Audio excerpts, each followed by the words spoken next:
Okay, I'd like to call a meeting of the Budget Review Committee to order. It's Tuesday, April 2nd, 2019 at 7 p.m. and we're in the Aldermanic Chamber. Will the clerk please call the roll? Alderman at Large, Laurie Wiltshire. Here. Alderman at Large, Ben Clement. Here. Alderman at Large, Michael O'Brien is present. Alderwoman at Large, Shoshana Kelly. Here.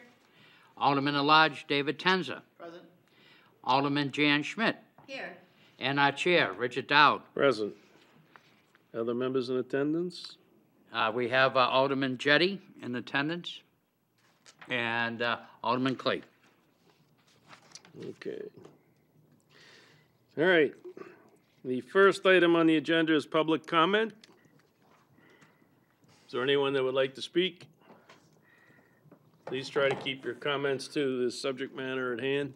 Yep, we're talking about budget. And we're talking budget. That's the subject at hand. A lot of graph here. Well, the reason I'm here, I looked at his budget, and missing in his budget is a spending cap calculation that's appeared in his budget for about 20 odd years. Why is this page missing? You brought that up at the last budget meeting, and we addressed that to the mayor and the chief finance officer, and we haven't got a response yet, so. Well, the chief finance officer is here, so I hope he'll address that. He may not have the answer tonight, but Well, I hope he has the answer tonight. Because when last this went to court, the court came out with a decision.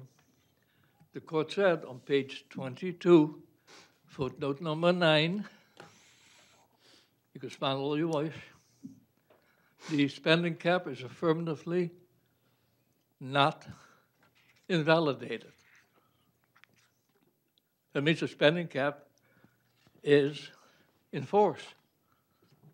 Now, the case in the Supreme Court, I hope to get further affirmation about how the spending cap is supposed to be treated. But the spending cap is in force. And that page, by ordinance, I believe, because I was at that hearing, that the judge said that it was unenforceable. he said he did not invalidate the spending cap. But he That was the also said it's decision. not enforceable. Correct. That was the reason he dismissed the case. But he did not invalidate the case. He did not invalidate the spending cap. That's the point. I'm not about to go to court again, but we're already in the Supreme Court. But you have a Section 8, Part 8, paragraph 5145, that deals with the subject. And it says you should have calculation of the spending cap in the budget book. There's no ways around that.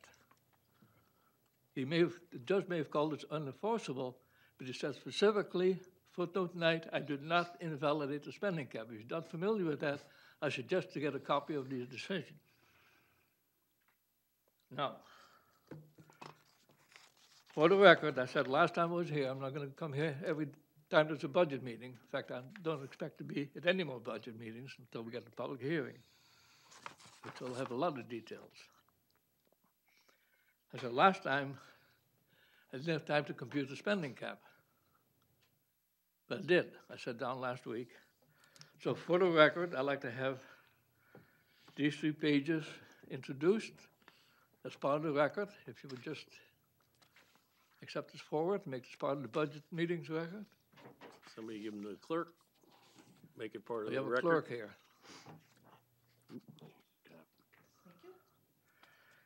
And I also have a copy for Mr. Chief Financial Officer. When he answers the question, I hope. And I have a couple of copies for anybody that's interested, although you haven't shown much interest in the spending cap, anybody sitting here. So if you want an extra copy, I have an extra copy. The point in this calculation I went through is there are 3 scenarios. One of them is there's no exemptions. I don't know if any of you know what I'm talking about even. But if there are no exemptions, you're over the cap by 3.6 million. Now, that's not as bad as the 8.1 million we're over the cap, when the mayor pulled this little gimmick about exempting the entire sewer fund, which is why we went to court. But you're $3.6 million over the cap without exemptions. That's table number 1. Table number 2, for the record, it's on the record. If you do it the traditional method, for which I had some exemptions, they snuck into the system. Now, I'm just as guilty of that myself. So when I was an alderman, I allowed that to happen. If you take those exemptions with the traditional method, the spending cap is your budget is $3.2 million over the cap. And if you exempt the entire sewer fund, using the mayor's improper approach, you're still $2.6 million over the cap. So no matter what scenario you work out, you're over the cap. Now, you're not $8.1 million over the cap like it was 2 years ago. But in any of these 3 scenarios, you're over the cap by a substantial amount of money.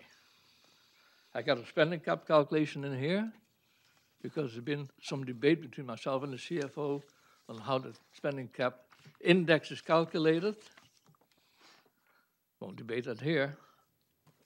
But the Bureau of Economic Analysis provides clear guidance on how that's supposed to be done. Finally, I want to make one other point about the agenda. You have an item called pensions in your agenda, page 93. That's got a number 0. If you look at pensions on page, I think, 22 or 23, you find it's about $24 million.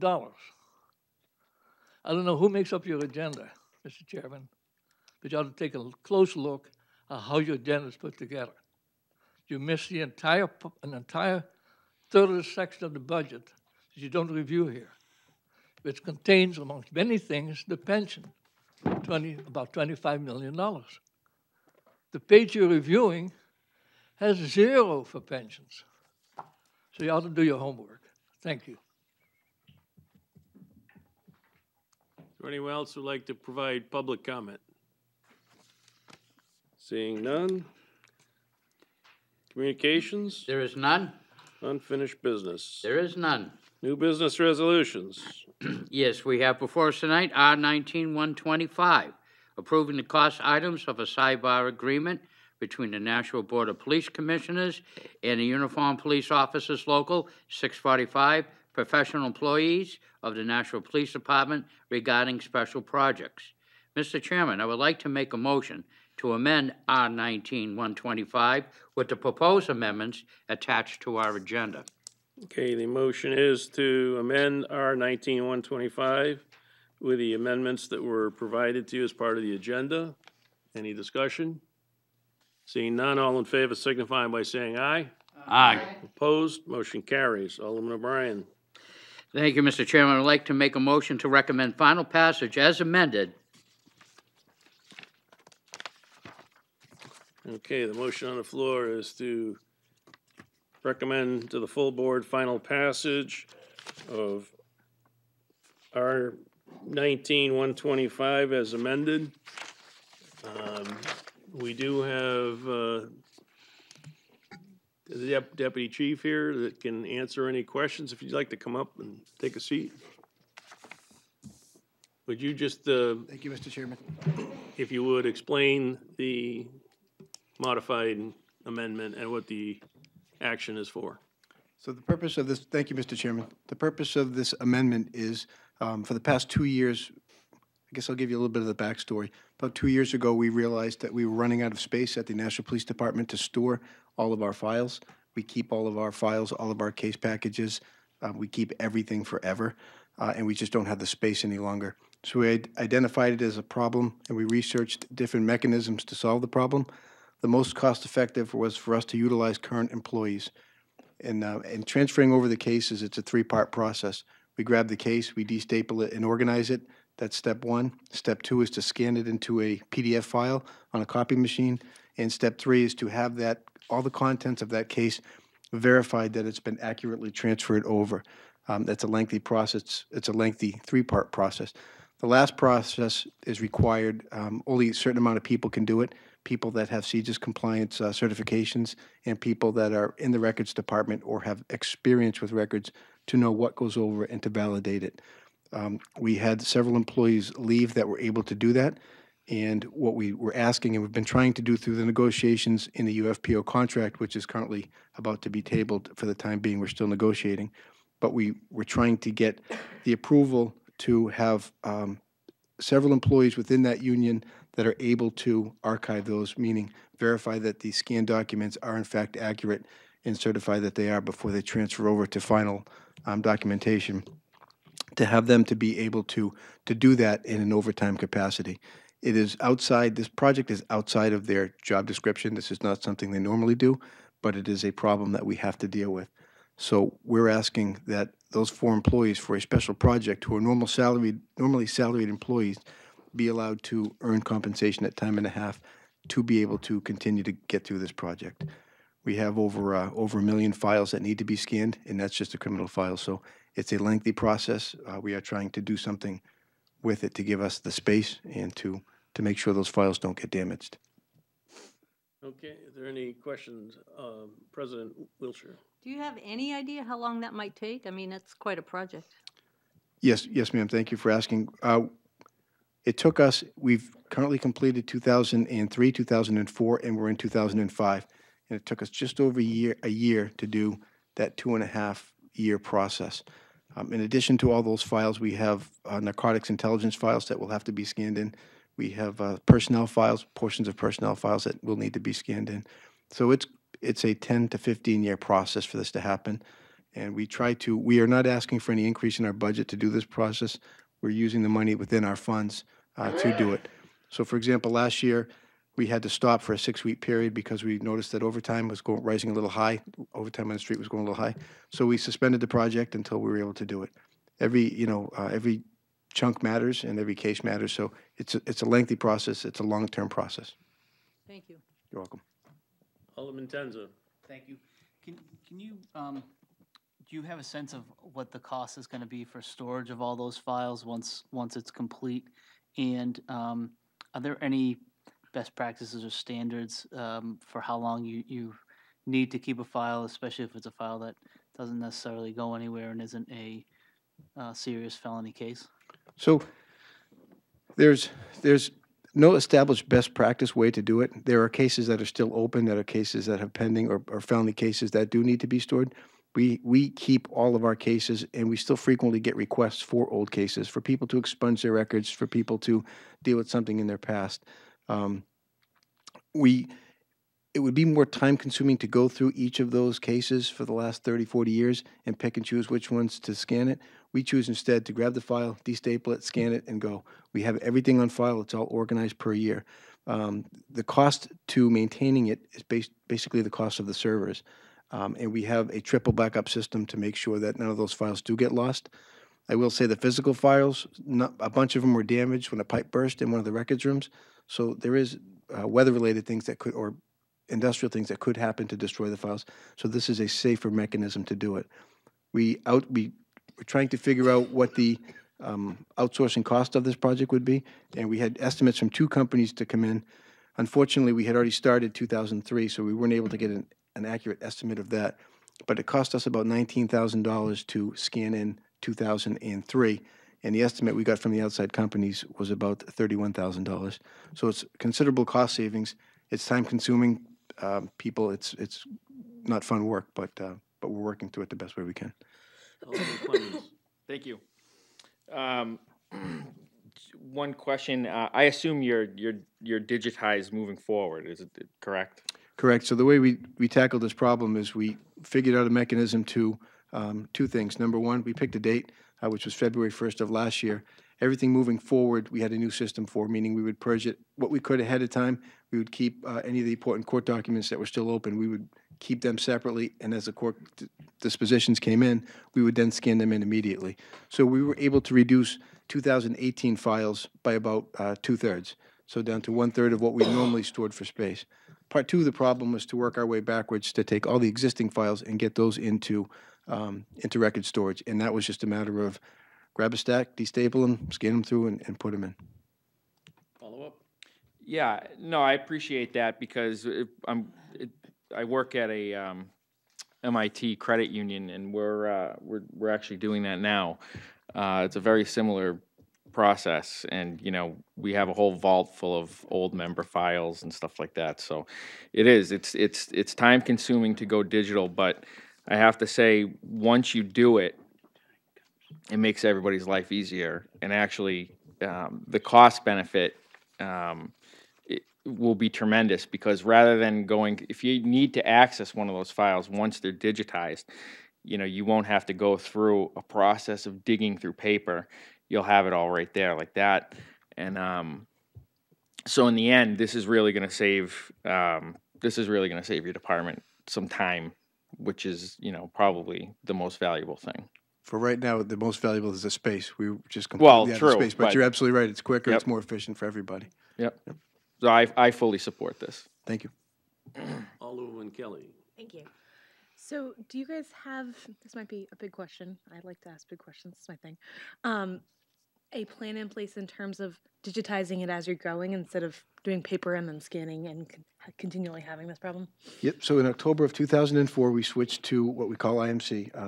It's a record management system, and a majority of the paperwork and all the reports that the police officers do on the incident reports, and we've now included prosecutor synopsises, warrants, anything that we can, we put it in that record management system digitally, automatically, and that's there moving forward. So we're trying really hard not to print the paper anymore, not to do all of that stuff on a regular basis. There are times when we do have to provide hard copies to defense, discovery, or even the prosecutors, but we've even worked a system with the prosecutors where we would give them the files electronically and they could review them. So that's still a difficult process because we have one system, they have another system, and it doesn't always mirror up. But we're all been trying to work together to get that done. Thank you. You're welcome. Any additional questions? So the files that you're scanning in, were 2006, whatever, those filed in file cabinets or boxes or? We have shelves. We have three areas. One, as you walk in the lobby, you'll see the records lobby. There's a room in the back that's full with records from 2019 now, moving back to, I believe, 2011 or 12. We have an area in the basement that is filled from 2011 or 12 all the way down till what was 2003. And then we have a room, a big garage bay out back, which is kind of in the DPW building in that back corner, that we have from 2002, dating back to, I believe, the 1970s. So we have three huge rooms full, and we're just, as one of our gentlemen says, one bite at a time. That's how you eat an elephant, one bite at a time. Okay, but again, are they in Oh. storage areas? Are they in cabinets or boxes? Oh, no, I apologize.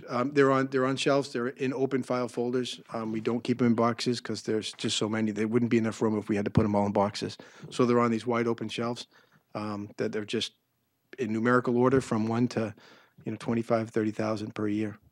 So if there was some type of catastrophe like a fire, you'd lose them all. That's correct. That's correct. We had a water damage inside the building. A pipe burst several years ago, which affected 2 columns of reports. That was probably a foot-wide column in 2004, 2003, and 2002. So when we had to scan those, we had to take them. At the time, we had taken them and spread them all out, but they get water damaged and dried up, and they bend and get crispy. So as we scanned them, we had to scan those files 1 page at a time, just because the feeder wouldn't pull them through.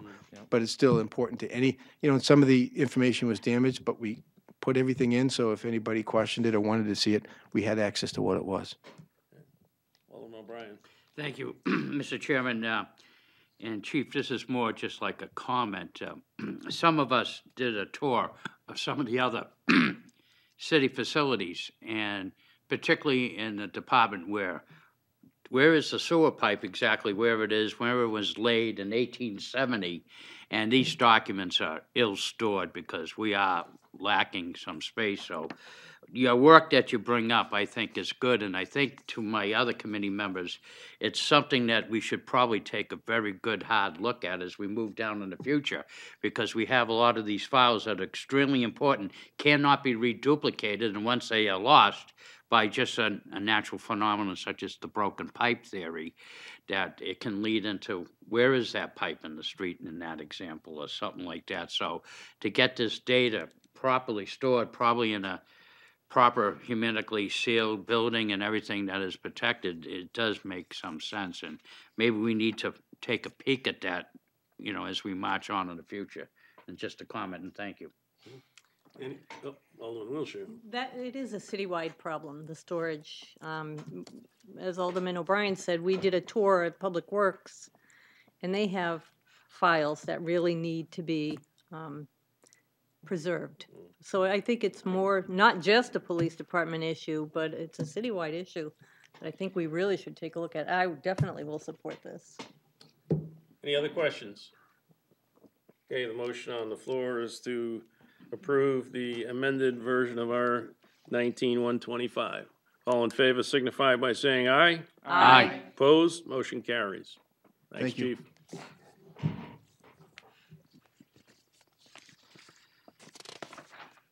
Okay, Alderman O'Brien. Thank you, Mr. Chairman. Also before us this evening is R 19-127, authorizing the mayor and the city treasurer to issue bonds not to exceed the amount of $2,800,000 for the police department heating, ventilation, and air conditioning systems, the HVAC, and window improvements. There was a public hearing scheduled for 4/15/2019 at 7 p.m. in the automatic chamber. Also referred to the National Board of Police Commissioners to appear on its 4/18/2019 agenda. Mr. Chairman, may I make a motion to table R 19-127 pending the public hearing scheduled for April 15th, 2019 at 7 p.m. in the automatic chambers? Okay, the motion is to table R 19-127 until the public hearing, after the public hearing on April 15th, 2019 at 7 p.m. in the automatic chambers. Any discussion? Seeing none, all in favor signify by saying aye. Aye. Opposed? Motion carries. Thank you. New business ordinances. There is none. Tabled in committee. Tabled in committee is R 18-102, approving the cost items of a collective bargaining agreement between the National Board of Police Commissioners and the Uniformed Police Officers Local 645, professional employees of the National Police Department from July 1st, 2018 through June 30th, 2022, and authorize related transfers. This was tabled January 17th, 2019. Also tabled is R 19-123. Before we get there. Huh? This we won't take off the table until we have further input back from the police department. Now you can do R 19. Thank you. Also tabled was R 19-123, relative to the adoption of the fiscal year 2020 proposed budget for the City of Nashua General Enterprise and Special Revenue Funds. A public hearing will be scheduled for May 16th, 2019 at 7 p.m. in the Nashua High South North Auditorium. Mr. Chairman, I would like to make a motion to take R 19-123 off the table. Motion is to take the R 19-123, the budget, off the table so we can discuss the departments this evening. Any discussion? Seeing none, all in favor signify by saying aye. Aye. Opposed, motion carries. All right, so R 19-123 is on the table. The, Make a motion. yeah, go ahead. Okay, thank you, Mr. Chairman. I would like to make a motion to take Department 157, Citywide Communications, that was tabled, and take it off the table so that we can discuss it this evening. Okay, they're here this evening to talk to 157 Citywide Communications, so the motion's to take it off the table. All in favor signify by saying aye. Aye. Opposed, motion carries. The appropriations are on 157, and Mr. Mansfield is here to go through the budget. Oops. Please identify yourself and your position and William Mansfield, I'm the radio assistance manager for the city of Nashua. okay.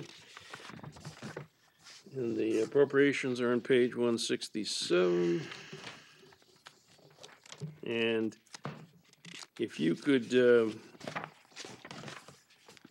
go through, we're particularly interested in any line items that had significant increases, also any significant decreases, anything generally you want to tell us about your budget. So the budget itself, the line item, the bottom line from last year to this year is a 0% increase, other than any contractual changes or anything to do with the benefits packages that are above the fringe benefits and salaries, which I don't have any control over. The rest of the budget is a 0% increase or decrease, so trying to maintain level budgeting. For those of you who don't know, Citywide Communications Division is responsible for overseeing the radio communications for the entire city. It's police, fire, DPW, health, anybody who has a city radio, we are responsible for that. There are 3 sites within the city that have antennas at them. There's one in the north, one in the south, and one in the west end of the city. These sites contain radio equipment, antennas, towers. They have computers, servers, radio communications equipment. It's a very large infrastructure that we're responsible for. This particular the radio system, we have over 1,000 800 megahertz radios distributed throughout the city between all the entities within the city. On top of that, we're also responsible for all VHF radio communications. The city of Nashua operates on an 800 megahertz radio system. Every other entity around us operates in New Hampshire, operates on VHF radio frequencies. These 2 sets of radio frequencies are not compatible with each other, so you need to have 2 different types of radios to communicate. The reason why we have them in the police and fire apparatus, and that's for the most part where the VHF radios are, is so that if we have to respond to mutual aid outside the city, we can communicate with all these other surrounding towns. Over the last year and a half, the city of Manchester moved over to an 800 megahertz system, which is a Motorola system, and our systems are now compatible together.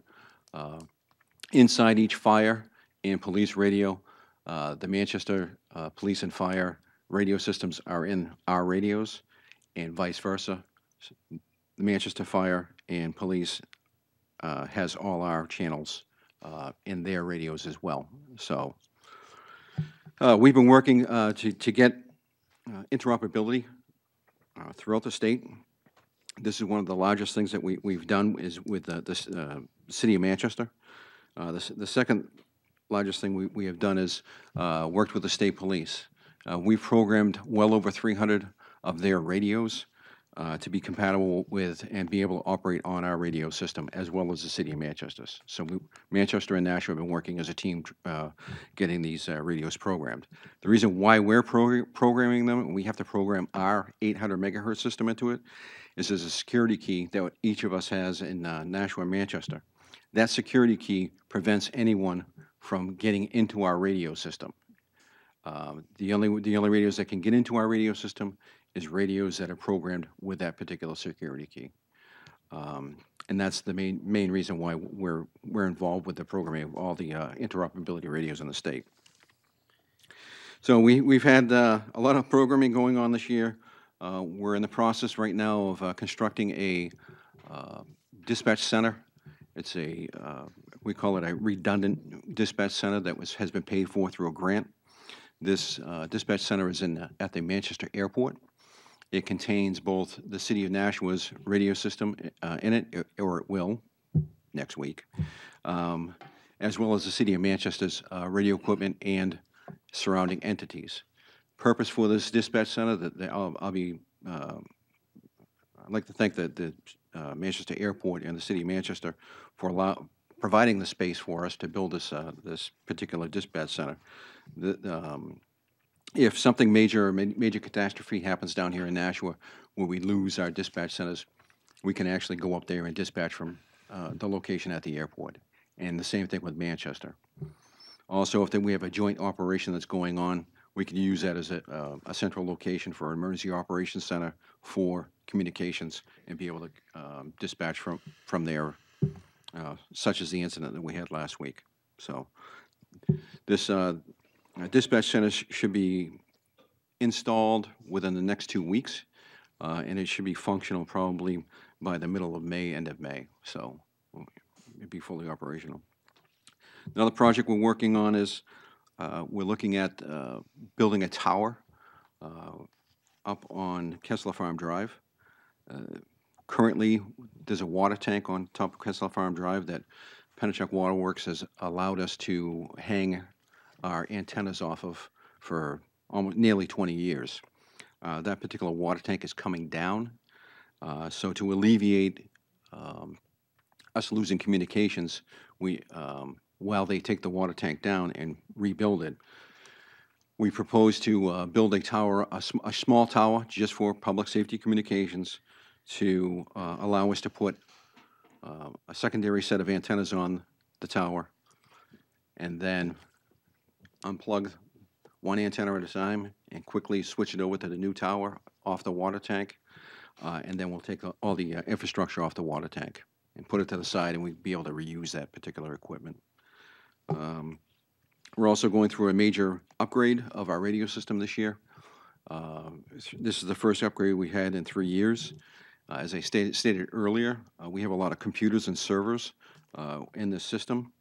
Motorola continues to keep their radio systems up to date.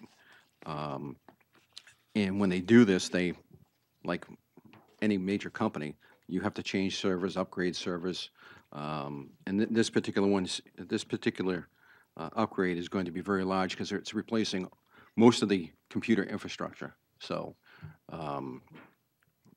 and we'll have all new software, and we'll have a lot more capabilities available to us as we move forward. So we're hoping to have that done by July. So we've got our plate full for this year. So. Just out of curiosity, how are you funding the new tower at Kessler Farm? The new tower will be funded through bonded money that is already bonded. We already have the money at this point in time. So. Okay. Now, is that tower going to end up being permanent, or are you going to relocate on top of the tank again, or? We would recommend it to keep it permanent so we wouldn't run into this Okay. issue again in the future. Sounds good. All right. Questions? Alderman Tenza. Can I just ask, with all the work that's being done with Manchester, and I think on behalf of a lot of the other towns and the greater Nashua and Manchester communities, is there ever any thought of going to the county to ask them to contribute something to the communications so that the city of Nashua doesn't bear the entire burden of that cost and maintenance for this program? It's not a county system. It's a city of Nashua system. We own it. We operate it.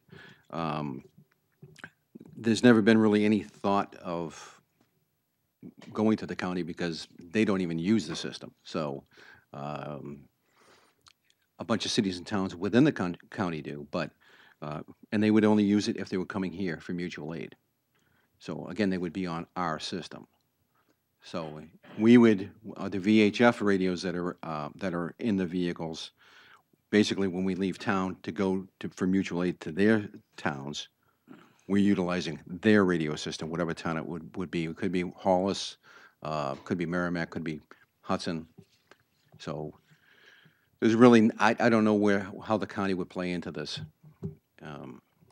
unless we had a county-wide system, which we don't. All set, Alderman? Thank you. Alderman O'Brien.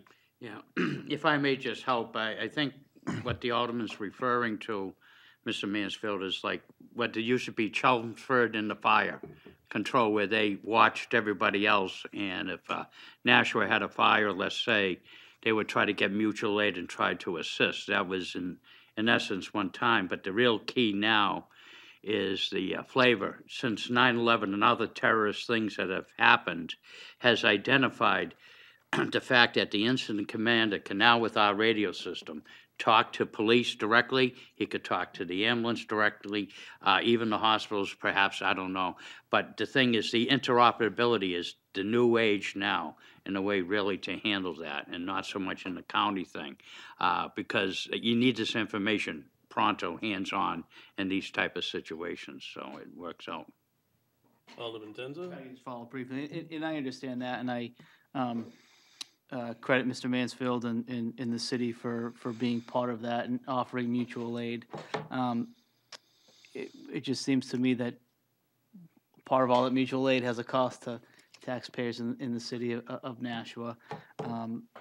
And I think it's much more likely that we're offering mutual aid to surrounding towns, or even cities. And at some level, it seems like the county should be the organization that, you know, may contribute in order to recoup some of that money. Alderman O'Brien? Thank you. I retired, so I really don't know 100%. I do have a, you know, some connection to what's going on, but as far as the mutual aid, I would, in my time on the department, I think we were actually the winners, you know what I mean, because we had much more fire activity and everything, and the good folks of Hollis or Hudson allowing the apparatus to come in, and it's a pretty standardized thing. I mean, it goes down to this. Right now, probably everybody's in their fire station, and one can say, hey, there's too many firemen on duty. And then 5 minutes from now, you ain't got enough, you know what I mean? So if you look at that, you try to have that. And mutual aid is really a key. And where Nashua is bigger population, more prone, I think I'll let the fire chief probably answer that when that comes up. But I think he may agree with me that we actually benefit a little bit more from that than let's say Hudson, you know. But it's a mutual, and it works out fine, you know, to that extent. Couple things on mutual aid. We also get mutual aid occasionally from Massachusetts.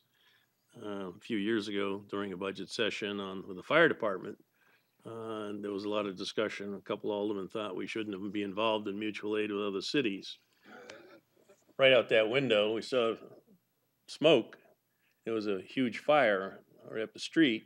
We went up there, and there were all kinds of other cities here supporting us, including Lowell. And that ended the discussion on mutual aid. Also, relative to mutual aid, the police department performed amazing service the other day, helping city of Manchester, the state of New Hampshire, and DEA in resolving that shooting crisis. And they ought to be commended for their service. They did an outstanding job and did the difficult part of having to break into the room. And they also, it was the first time, I believe, they got to use the new Bearcat, which they had just purchased. So they were commended by the mayor of Manchester, the state of New Hampshire, and DEA for the mutual aid that they provided. So I don't know how you keep your budget this close to last year, you know, given expenses climb. Just one other thing for the committee's edification. When do we come up? You remember we had discussions, and Alderman McCarthy, we pushed through the funding with that company to maintain and get new software and all that. I think it was Motorola, right? Correct. And That's the upgrade that we're going through in June and July, which is we're moving from 715, that's the system level, up to 717. it was very critical that we maintain consistency, because if you get off that line of consistency, the costs go out of sight, because you'd have to replace every radio we have. So In this year's budget, we maintained the same level of funding to pay for the next upcoming one, which would be 719. So 2 years down the road, we would have our next upgrade. Okay. And keep everything up to date. Yeah. Any other questions? Alderman Jettie. I was at the Nashua Airport several months ago when those World War II planes came in to the airport, and there was a a fellow there, and he had radio equipment, and he was listening to the planes, the tower communicating with the planes. He was also listening to the fire department.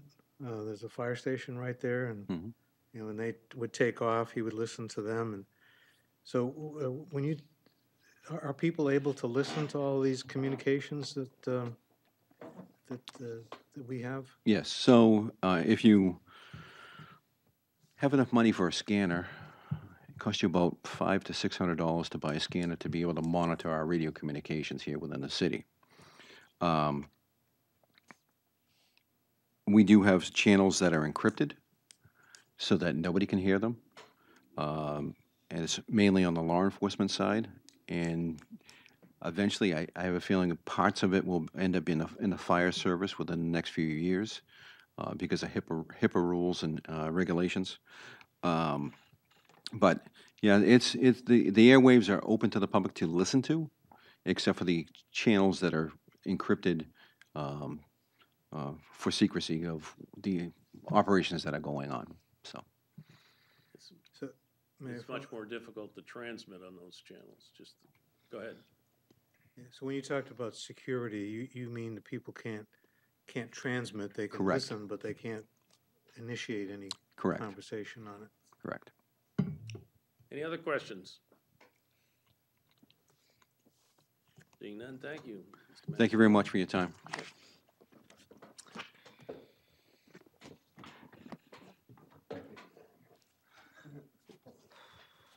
Okay, the next division to be discussed is Financial Services Division, starting with 126, Financial Services.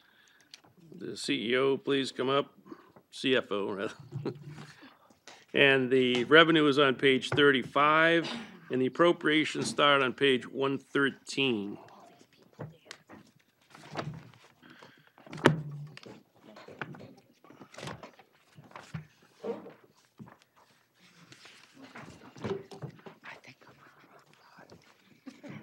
Mr. Griffin, if you just want to give a sort of a little overview and then hit the highlights of your overall group, and then if you want to just start going through the various departments.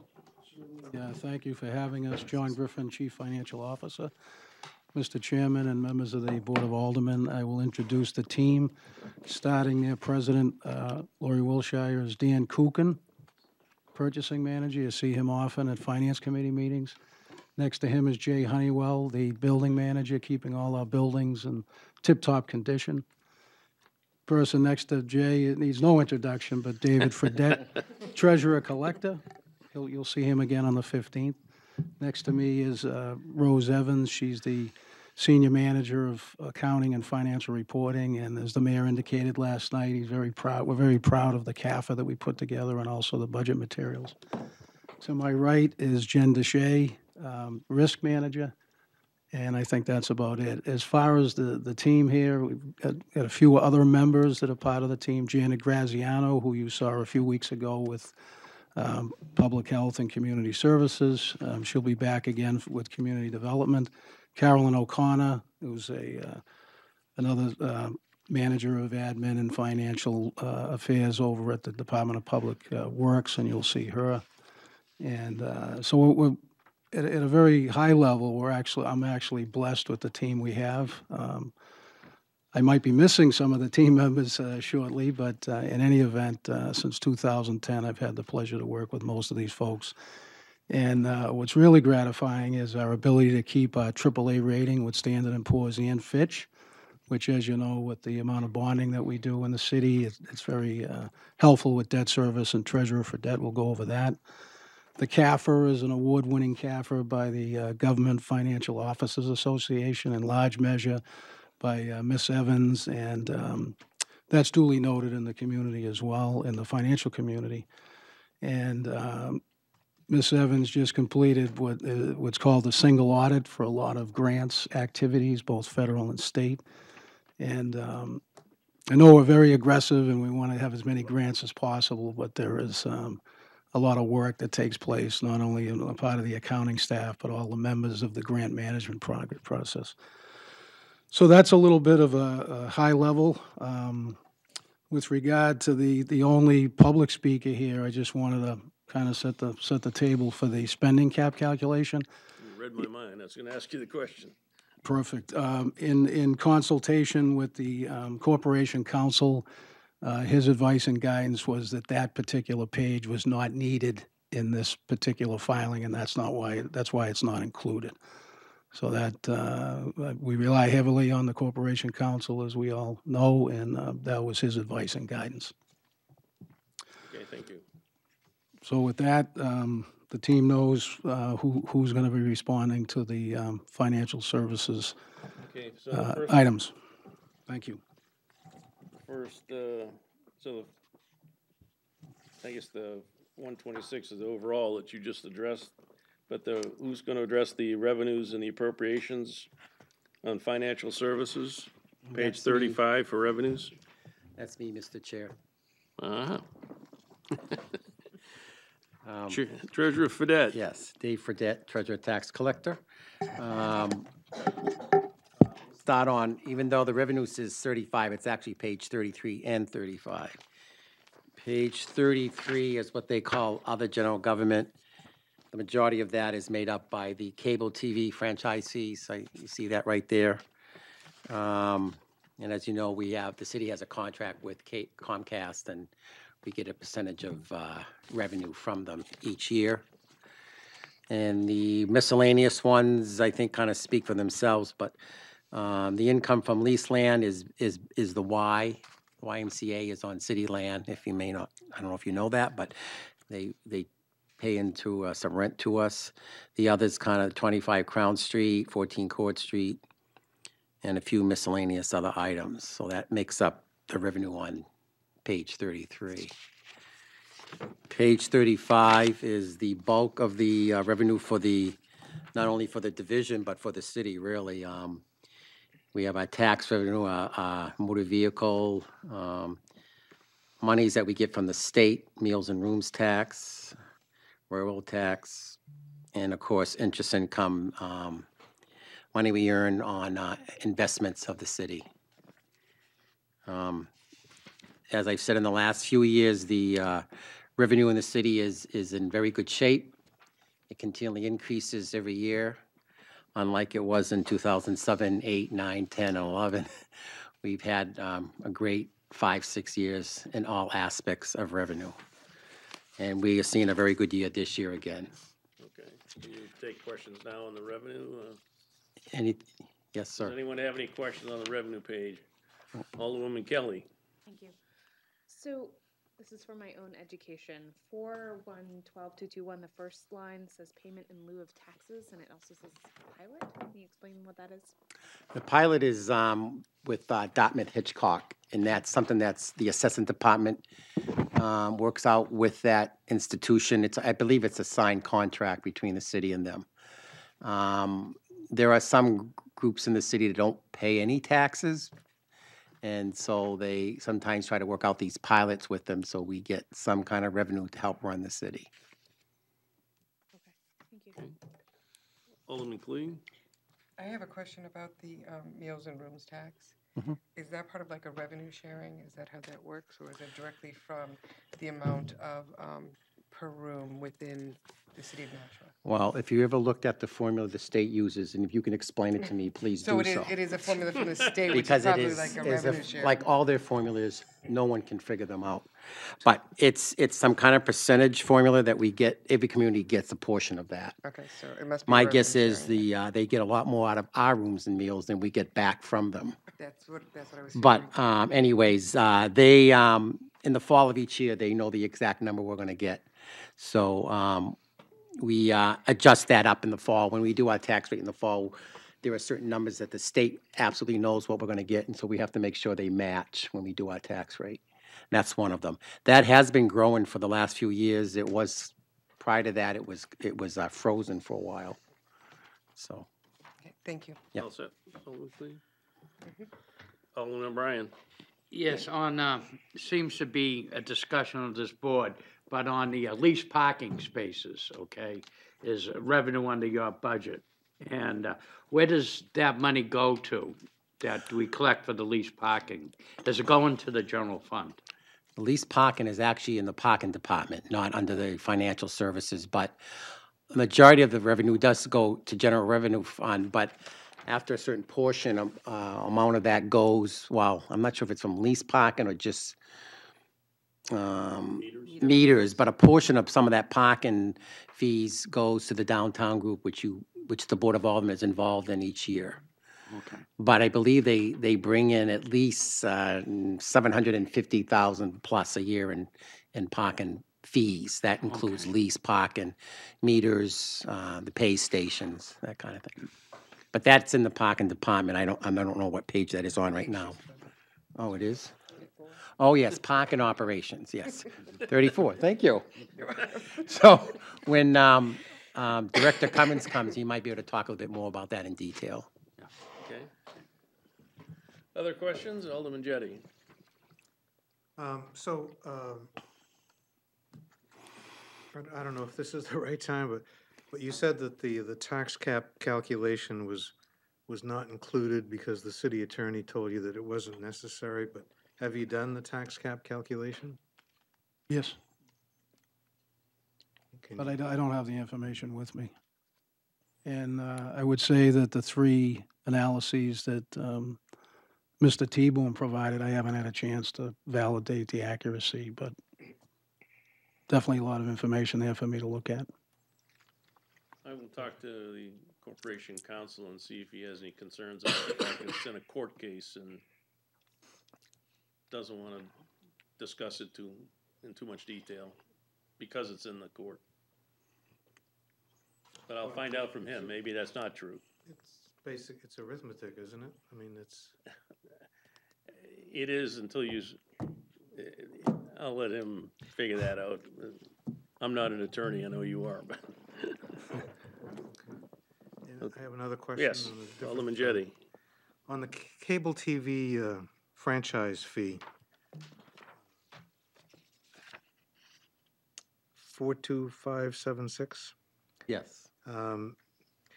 You've got 890 for last year and 895 for this coming year. But I'm on the Cable TV Advisory Board, and we're being told that that's based upon people who subscribe to Comcast, and part of that fee comes from, Comcast pays us part of that.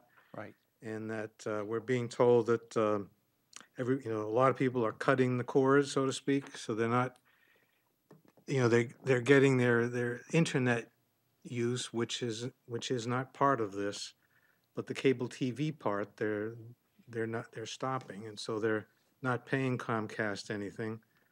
So wouldn't that result in lower fees? I mean, they're telling me that it's going to result in lower fees for us, but you don't seem to have accounted for that in here. My experience with Comcast is when their revenue goes down, they just raise their fees. And they make just as much as they did the year before. But we budget revenue very conservatively. So I guarantee we'll hit 895,000 next year. In the fall, again, before we set the tax rate, we review all these revenues, especially the high dollar ones, and make adjustments where we feel that it's necessary.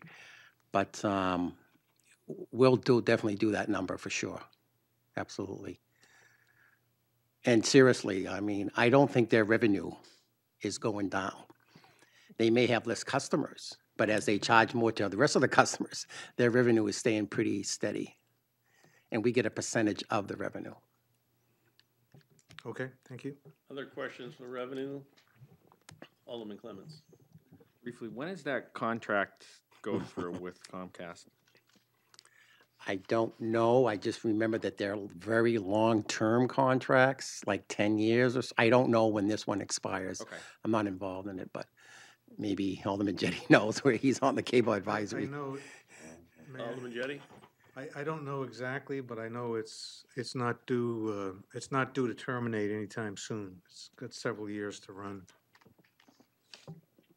Okay. Any other questions for revenue? Just a quick question. How is the bond interest rates going these days? Over the last 8 years, I think we've averaged about 2.64% on a true interest cost, which is very good. I've never seen it that low in the 20 years I've been here, but last year it went up a little, but this year they're actually down again, which is good. Good. Because we'll be selling a bond sometime in the next 6 months for one large project anyway, so. But the rates are actually down from last year, so that's good for us. All right, let's move on to appropriations. If I could, Oh, Mr. Chair, yes, could you Alderman indulge Jettie. me one more question? On the rooms and meals tax, my memory, this may be completely inaccurate, but my memory is that originally the state was supposed to pay the city like 20% of the rooms and meals tax, but that has been reduced over the years. I think it was higher than 20%. During the economic downturn in 2008, 9, and 10, it was kind of frozen. They've come up with an additional formula, and I really cannot explain it, but I know I don't think we still get our fair share, but that's my own opinion. But it has been growing over the last, well, as the economy is strong, of course, people are staying more, eating out more, so their revenue is going up also. But I think it was more than 20% when it first started. So, Follow up, Alderman Jettie?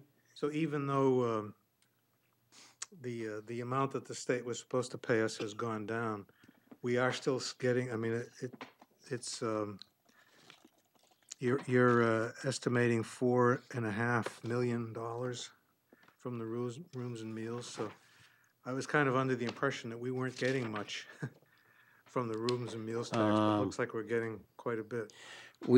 Yes, this year, that's a real number. That was, that's what we were supposed to get, $4.5 million. The year before, we got about $4.25 million, so it went up about $250,000 from fiscal year 18 to 19. We used to get shared revenue from the state, and in 2008, they took it away completely, $1.5 million. We never got it back. It's supposed to be temporary. So whatever happened to that, I don't know, but we don't get it. Just like the pension stipend or allocation we used to get, that, of course, disappeared too. But, you know, All we set survived. on revenue? Oh, Alderman Cleen? Not to belabor meals and rooms tax, but in the state on Thursday, we are going to be voting on the $1 per room per night back to, but it won't be able to be used like in regular revenue. It has to be used for the benefit of that particular hotel. So even though that might be coming back to us, it's not going to be in the care of regular revenue. So it could be used for sewer or something of that nature. It won't be like this, so. I'm just putting that out there for those that are hearing about this. It has been quite controversial. Treasurer Fredette? Is that the bill where they're going to allow local communities to add a tax? Yeah. Yeah. It'll be an enabling bill that'll allow, local municipalities beyond the home rule. Yeah, I read, yeah. Yeah. So Well, it's still money that could be spent in the area of the hotel. in the area, so you could use it for things like sewerage, road repairs, things of that Sidewalks. nature. Yeah, and that hits on Thursday. Okay, moving on to appropriations on page 113. Yes, Mr. Chair. Financial Services Group, that's just one group out of the division, is basically my area, which is the Treasurer Tax Office, and Rose Evans' area, which is accountant and accounts payable. There's only really two significant increases in our budget. One of them is postage. Now, as you all know, the postage cost went up this year, just in January. So that's an increase there. It's basically because of the increase in postage, and we're mailing more. There's more properties, there's more cars being registered, so the quantity of mail has gone up about 2.5% for the last few years, which is good. But we have to send out more mail to these people. So that's that. And the other one is, I should have probably told you what line item the postage was, but That's 55,607. Right. And currently now, I can tell you, we're mailing around 82,000 renewal notices a year. So, which is very, very good. The other item that went up is one that we really haven't had too much in the budget over the years. It's 54,390 under property services, tax deeded property maintenance. One of my goals this year is to, I'm working with delinquent taxpayers that are very delinquent.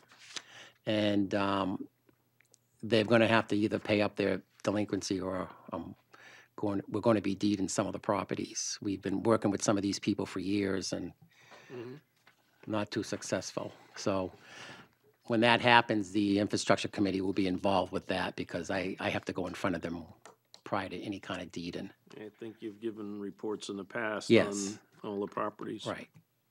Yep. So when we take some of these properties, because we did take a few last year, they're usually in really bad shape. Their yards could be a mess, the outside of the house. So we have to board them up, clean up the yard a little, and so that I've used Public Works in the past, but last year we had a harder time getting people, so I had to actually hire a private company to come in and do some of that work. So that's why I have that line item this year in the budget. Didn't we let the fire department play with one of them? Well, that would have to be determined by the Board of Aldermen first. I don't determine that. Okay. When we take the property, the aldermen have the final say on if it's going to be sold, ripped down and whatever. That's really up to the alderman and the mayor. Okay, questions on appropriations? Seeing none. I noticed mileage reimbursement went up $950. You're doing a lot more traveling? Well, last year I went to Concord a lot, but this year I'm actually not going too often. So maybe, I don't know if Rose, if you know any of that other, what that might be. Not off the top of my head. Okay. I think it's just that it No biggie. reflects the reality, yeah. All right, thank you very much, Treasurer, for that. The next department is 128, Risk Management, appropriations on page 115. Hi, my name is Jennifer Deshays, and my budget starts on 115. 3.6 million appropriated from the general fund over to our self-insurance fund, which is the same as we requested last year. If you turn, there's nothing significant on page 116, but if you turn to page 117, insurance and claims, 59120, which is general liability policies. Many policies are anticipated to level fund, but we do anticipate an increase of 5 to 7% due to trending large losses in FY18 and FY19, and that's what insurance companies are going to be looking at. The 5 to 7% is actually, it's not going to be a bad increase based on our history. Okay. Any questions? I'm sorry. Oh, go ahead. Alderman Jenny? Sorry. So isn't the city self-insured? Yes, we're self-insured for high limits, but we also have an excess and umbrella insurance policies on top of that. So our self-insurance is $350,000 on those type of insurance policies you're looking at right there. That's bundled insurance policies. There's all different types. We have cyber liability, we have fiduciary, we have dam liability. So we are self-insured up until $350,000, which is called our self-insured retention. Thereafter, we have a $1 million, $2 million general liability policy, and we have a $5 million umbrella. All set, Alderman Jenny? If I could Follow up? So what's the difference, where are the, I see policies and I see claims. So claims are money that we've paid out to claimants, I assume? Correct. So yes, what you're going to, how this is outlined is you're going to see insurance policies of different types. And then you're going to see your claims, and your claims are all claims that are within the self-insured retention. Workers' compensation, our retention level is 1 million. So everything you see there is from the budget, paid out by the city So you say the retention is 1 million, for the workers' compensation. but it says your budget calls for 1,903,500. Correct, and that's the 1 million, the 1.9 million is what I anticipate our claims are going to cost us. It's per claim, the 1 million. So the 1 million retention level is per claim.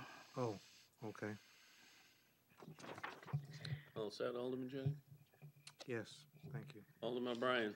Thank you. Can I refer to item 59225 under assurances and claims?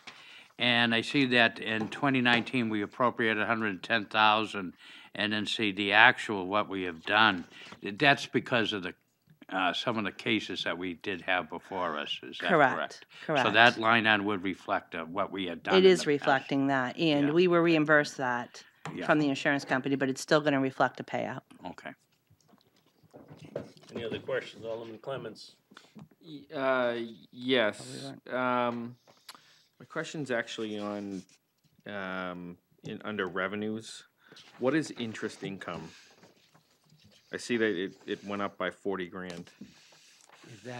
Is that in risk management? It's in property and casualty. That's money that we invest for the, money that we earn on cash that we have on hand. Oh, okay, okay. Yeah. Any other questions? Okay, seeing none, we'll move on to 129, city buildings on page 118. For the record, my name is Jay Honeywell. I am the City Buildings Department Manager. Under my supervision, I have, give you a brief overview of my department. I have 2 full-time maintenance specialists, 2 full-time custodians, and 1 part-time custodian. We provide various levels of support to city buildings, City Hall, Public Health, Court Street, the Senior Activity Center, the Community Center on Arlington Street, Gilson Road. Other buildings that we don't carry a budget for that we support are the Hunt Building, 201 Main Street, and the NIMCO Building, which are tied up with projects or in legal. We assist with taking care of those buildings until they're disposed. Appropriations for my budget are on page 118. I'll go down each line. In electricity, you'll see a significant increase. That is due to the increased usage of Court Street. The current use of that has expanded, a couple extra tenants. The community center on Arlington Street is taken off and utilized, so that's driving up the cost of electricity. And City Hall infrastructure is changing. IT has added stuff in the server room, stuff of that nature. That's basically the cause for the increase in the electrical line. The other lines are modest increases in heating, gas, $2,000 increase in that. Water, $1,400 increase in that line. And the cellular line, I have an additional staff person that was added from last year, and that's the cost for the additional plan within my department for that. With that explains my increases to my budget. Basically, it's a 7% increase minus the benefits, I believe, without, with that significant increase in the electricity line. Okay, questions, Alderman Wilshire? Yeah, why are your wages up 90,000? Mr. Chairman, as the mayor has indicated, he's proposed to fund an energy manager. And for lack of a better area to put said manager in, which is an $85,000 number plus benefits, we put it in the city buildings account. So that was a very good question, and thank you for that. Thank you. So, question on that, when we hire the energy manager and he saves us money, where does that get reflected? In the individual departments that he's saving? Well, as Mr. Honeywell indicated, if the person could cut in half the usage of electricity in the Court Street building, the community center, and other buildings that Mr. Honeywell explained, it would be a reduction in the electricity amounts in those budgets.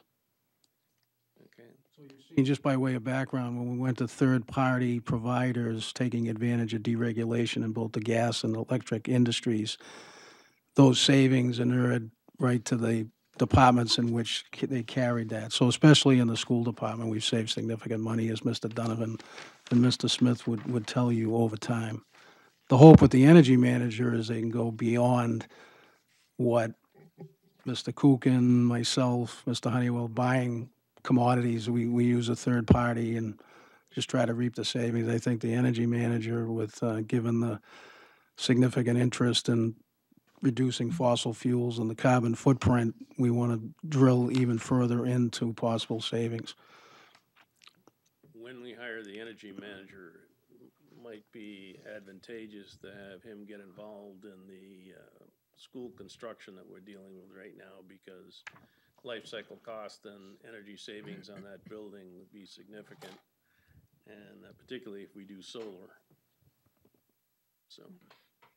Right, I think there's, as you know, with the mayor's pronouncements and other activities, the Environmental and Energy Committee, a lot of interest in helping Nashua businesses, residences save dollars where it makes sense. And I put solar on my roof. It's like having a bunch of Androids on top of it. It's not bad looking. I mean, originally I thought, you think back in the old days, you had these things on stilts and so forth. So I think the initiative that they had last year proved to be very beneficial. But I think, as the mayor said, this will save, it won't maybe create revenue, but it will certainly reduce the cost that you see in front of you with this budget.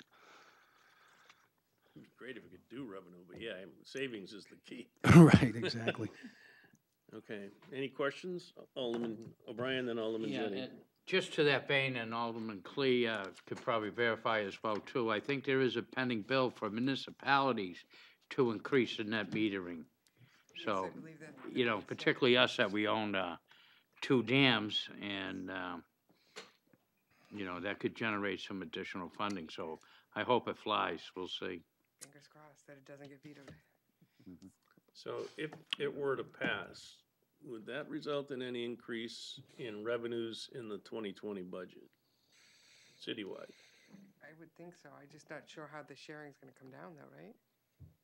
Right, I would say that resident experts in that area, under the direction of Director Marchant, is the new waterways manager at Waterways, and she's an expert, becoming another expert in what goes on up in Concord.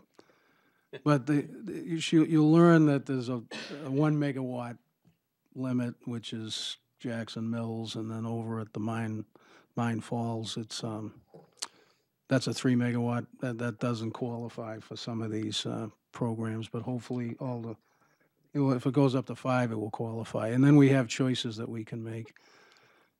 As you recall from last year, some of the PUC rules with regard to how this thing works are a little bit archaic. You actually have to pay the full default rate, and then it just didn't make sense in a spending cap environment, because you'd pay, your appropriation would be the total amount, and then you get the revenue back on the other side, which, as crazy as it sounds, it doesn't help you unless you had a tax rate. But we had nothing, neither a tax cap or a spending cap. I think that's what's happening there. So you'll be able to speak to those folks when they come in with community development. Hydroelectric operations would be a topic for discussion. Okay, I think it's Alderman Jettie. Mr. Honeywell, I have a couple of things. First, you mentioned Gilson Road. What's on Gilson Road? So the Gilson Road site is basically an interdepartmental storage site for public works equipment. Park and Rec will store stuff out there, and their summertime stuff will go over there in the winter, and vice versa. They're seasonal storage, and it's cold weather storage. So it's basically a shed, a big shed warehouse for for equipment that's not being used during, out of season. So Follow up, Alderman Jettie? if I could, so does that land belong to the city?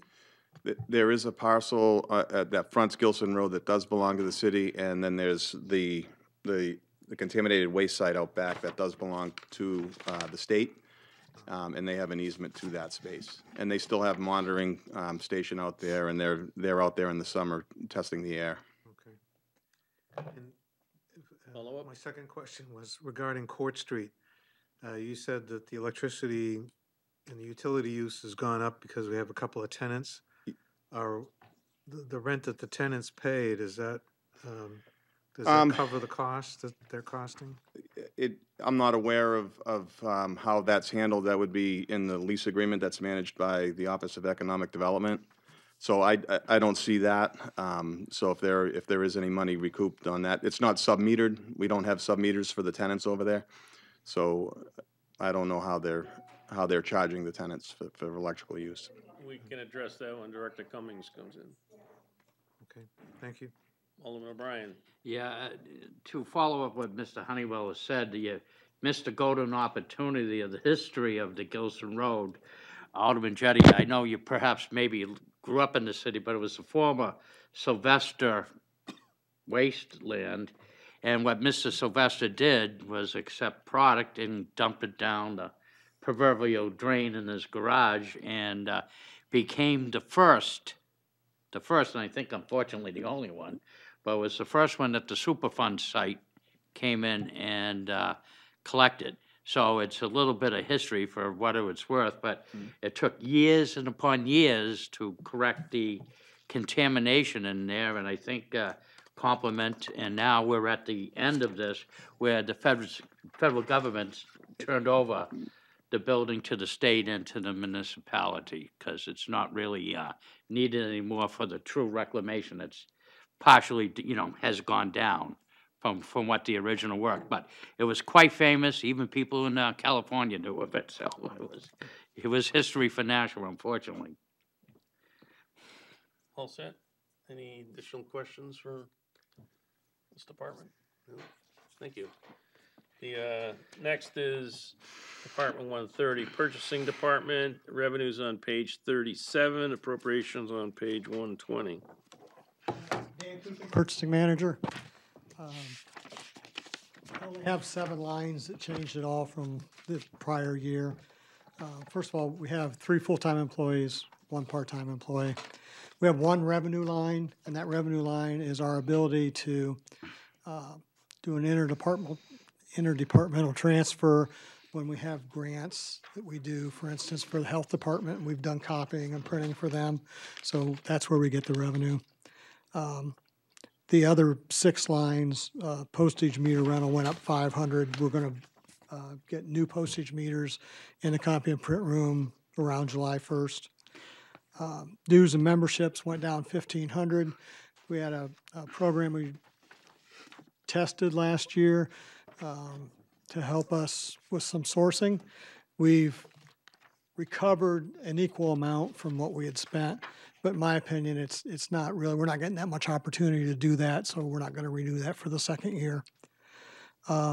Advertising is up $1,000. We do a lot of advertising for DPW for things that have to be posted in the newspapers. That's such a thing. And then for the schools, a lot of their placement advertising is under our budget because our print and copy person takes care of all that. Postage and delivery, up about $250 for our department because it's up kind of across the board. Office supplies are up 500, printing supplies are down 500. We've reduced the amount of paper inventories we're keeping. There was a point when we had a lot of paper downstairs. Now with the just-in-time deliveries and everything we can get pretty much anything we want in a day or 2, sometimes the same day if we need it. So we don't stock a lot of paper compared to what we had in the past. And that's really all the changes. If you have any questions for me, I'd be happy to. Any questions for purchasing? Alderman O'Brien. Thank you. Mr. Coogan, this year the board passed to raise the limit from $10,000 to $25,000 for what actually comes before the Finance Commission. Has that been an asset and has, proved efficiency within the city government that you have seen? I believe so. I think it speeds some of the smaller expenditures through the process. We're not waiting 2 to 4 weeks on some of those real smaller numbers, and we're still seeing 95% of the revenue or of the expenditure items are still coming before you. It's just those small ones that are not. You'll see that tomorrow night. There's some big ones there. Any other questions? For purchasing? Seeing none, thank you.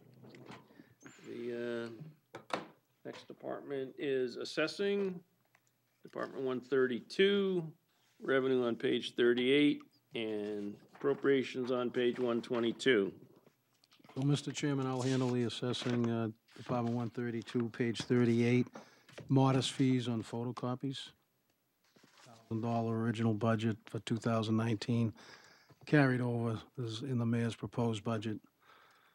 With regard to revenue, with regard to expenditure appropriations on page 122, the reduction, as you know, was the non-funding of the chief assessor position.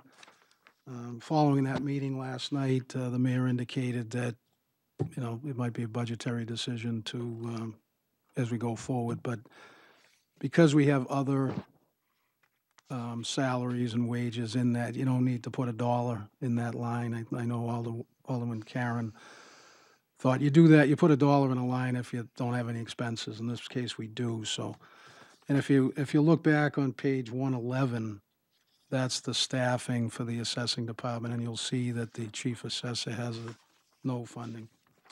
And as the mayor indicated, call your attention to professional and technical services, 53,142. We put a $55,000 amount in there to the extent we need consulting services through the course of fiscal 20.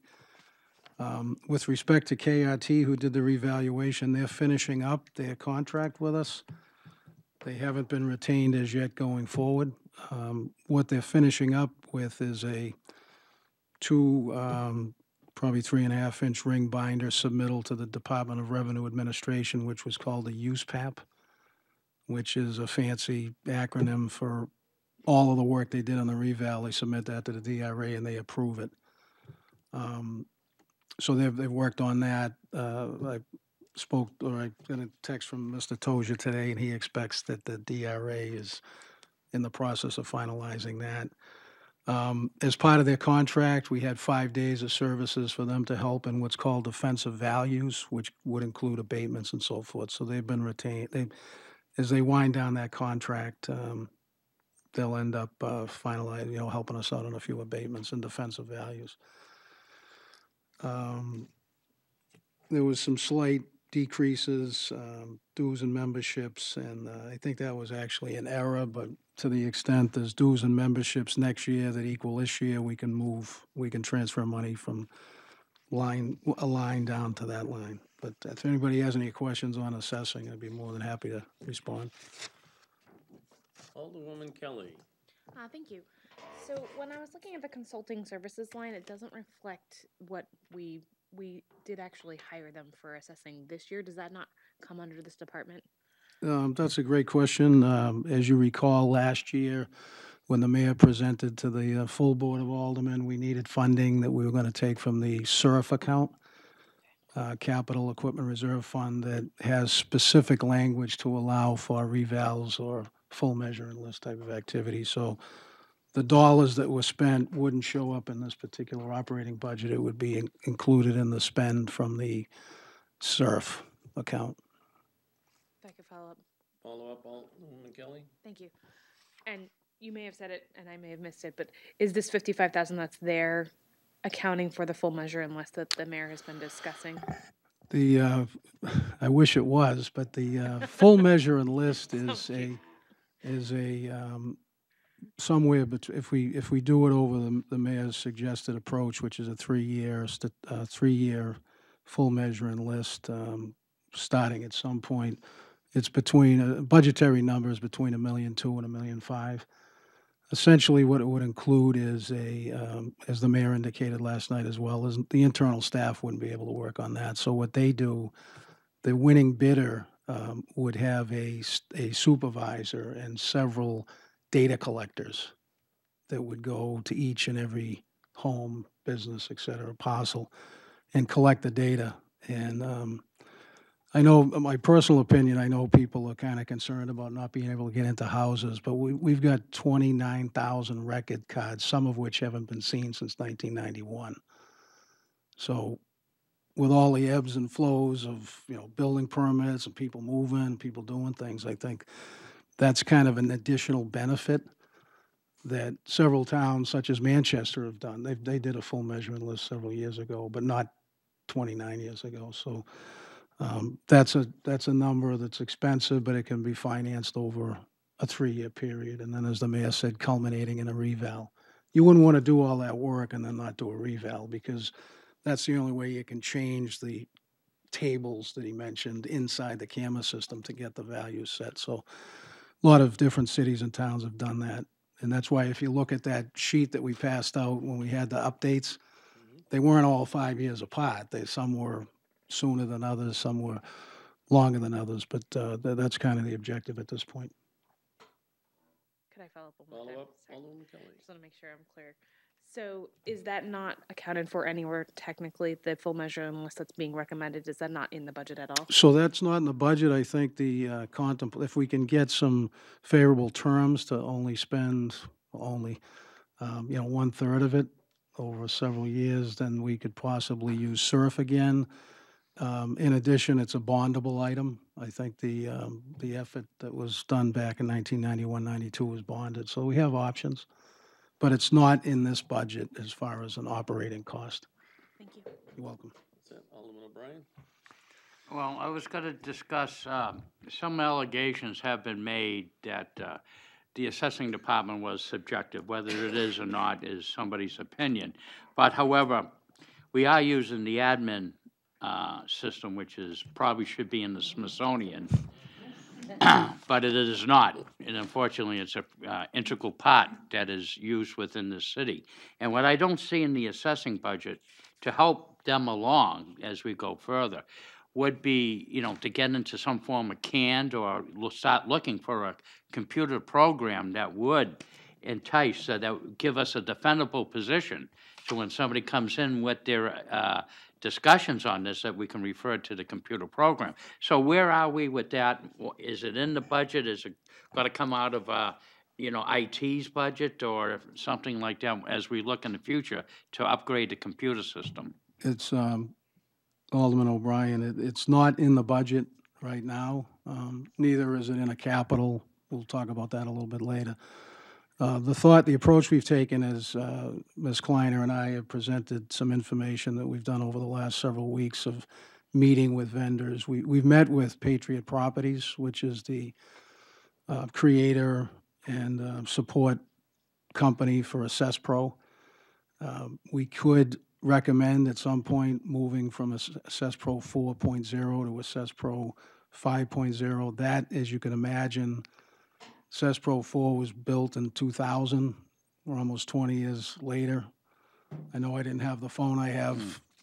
I didn't even have a cell phone back 20 years ago, but not to be flip about it, but we're trying to decide, can we maximize the use of our current product before we go and add additional bells and whistles with regard to functionality on ease of use, customer service type activity. So we're in the process of that. So I know the mayor was very positive in suggesting that we come before you again, which we will do. But the combination of the report, the March 1st report, plus that memo that told you all the folks we're meeting with, that should help. And then the other thing I'd just like to stress is it's a very busy department. We've got several abatements, 376. We've got a significant amount of elderly exemptions, credits, tax credit, those all have to be processed still. So what Ms. Kleiner and I are trying to do as a co-team is to keep the place operational and then look and suggest things. We meet every Monday morning and kind of set the table. So a lot of good things are going to happen, and one of them could be a technology play. The admins is, I know it kind of gets a bad reputation having its roots back in the 70s, but it does work. The issue is there's very few people that know how to use it. And as Director Cottington will indicate, if you don't pay that $60,000 bill, you can't, they're going to shut off the use of it. So it does play a role. We've got to migrate off that. And a good question you might ask him when you see him is, how many of these systems are still on it? Because it's still functional. You know, cemeteries, lots and plots, wastewater, as Treasurer Fredette would indicate, that's still on admins. It still works. It's just we need to. There's not one computer program that's going to solve all our needs. If there was, that person would be a rich person. But this would be part of the play. It's part of policies and procedures, technology, and we've only been kind of at it for a few weeks. So if we can get some breathing room, I think that would be appreciated by everybody. Thank you. And follow up if I may. I know what you're talking about. When I first started doing fire reports was on a admin in-home created field, but we have moved on from that, and now doing payroll and everything else when I was last there, and everything is all in a different thing, and that's the way the new computer world is. But the thing is looking, I hope we keep that weather eye on that, because I think the technology could help, in my opinion, only that it could help the assessing department, at least give them into a defendable position where the language of data filing is all the same and not as subjective and get into. And I think that would clear any alleged allegations, if there is any, you know what I mean, that if it's key. So it needs to be taken a look at, and that was my point. Thank you, though. Thank you. Alderman Clemmons? Thank you. To follow up on what Alderman O'Brien was saying, if we're going to spend the money to do a full assessment like that, we want to make sure that we have a reputable system to put that data on. That's going to carry forward through, in the future. So I would hesitate to do such a big endeavor without having a system that's relatively new, or at least up to date, that we know is going to last a long time. Because obviously, the last full assessment we did was in '91. So you want to make sure that if you're going to update, go out and pull records and do surveys and things like that, that the data that we get back is on something that's reliable and user-friendly. So if it is a bondable item, that might be something to look at in the future to see, okay, maybe that's something that could be added to that bond as part of a piggyback, if you will, on that assessment. That way we can hit two birds with one stone. Just to follow up, Mr. Chairman, with regard to that, that's probably the viable plan going forward. The question I think we're grappling with is, do we use the Assess Pro and not admins for abatement processing? Do we use Assess Pro for certain other aspects of exemptions and credits? The thought is you get that. It's a solid system. I mean, these CAMA systems are certified by the State Department of Revenue, so you couldn't use them if they weren't. Mm-hmm.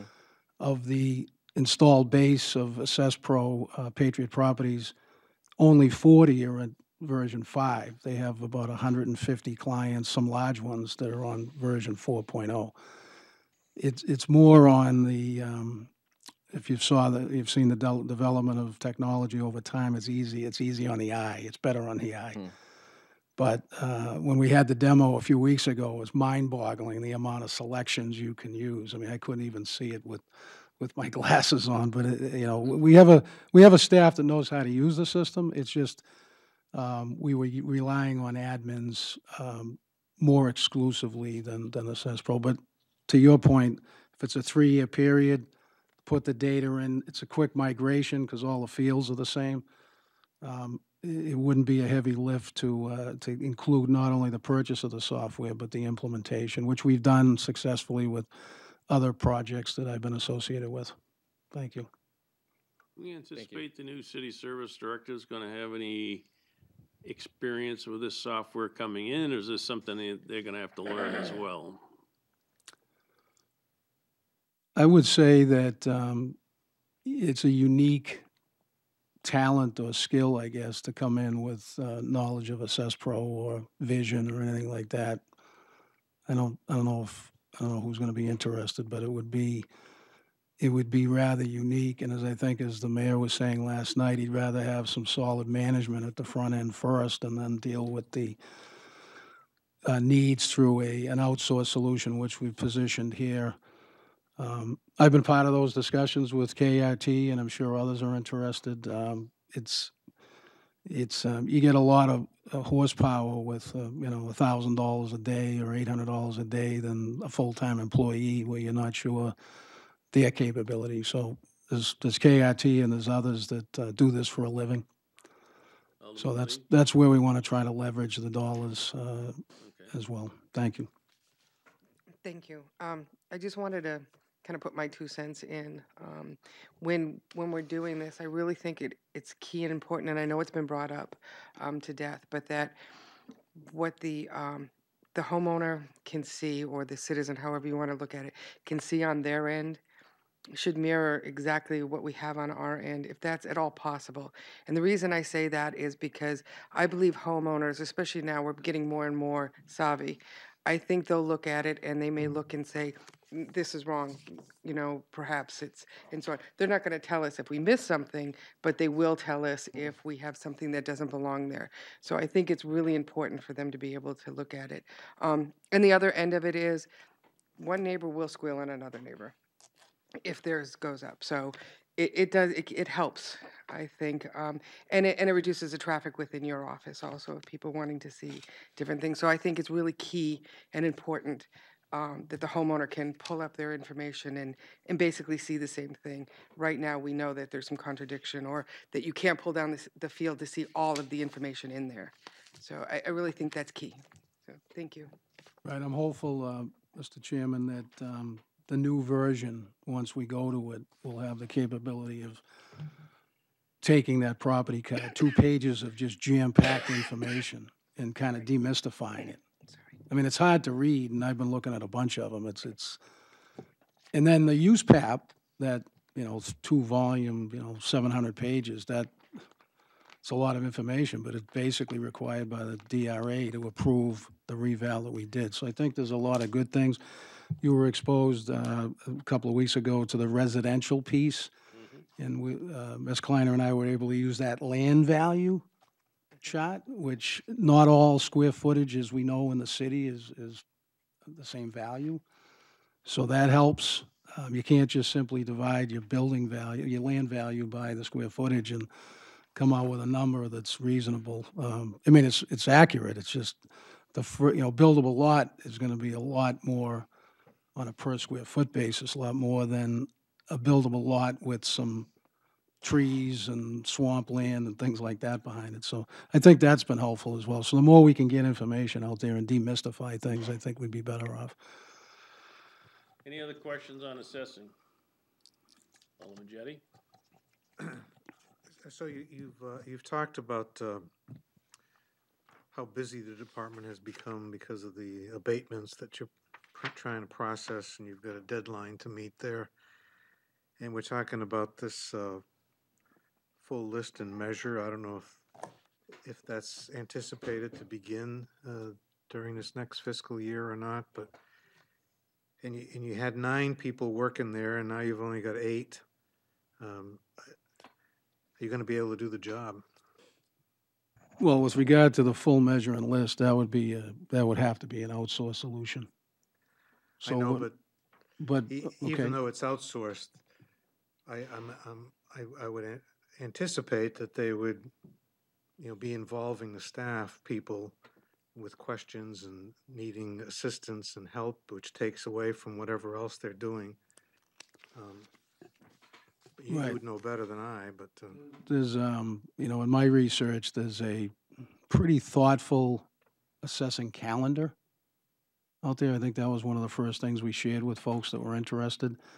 And right now, because of the April 1st, I didn't even mention what's called pickups, building permit pickups, because April 1st is the date of which you're going to be assessed and taxed the following year. So the staff is incredibly, as it may seem, is they're doing inspections on building permits where the person actually pulled the permit.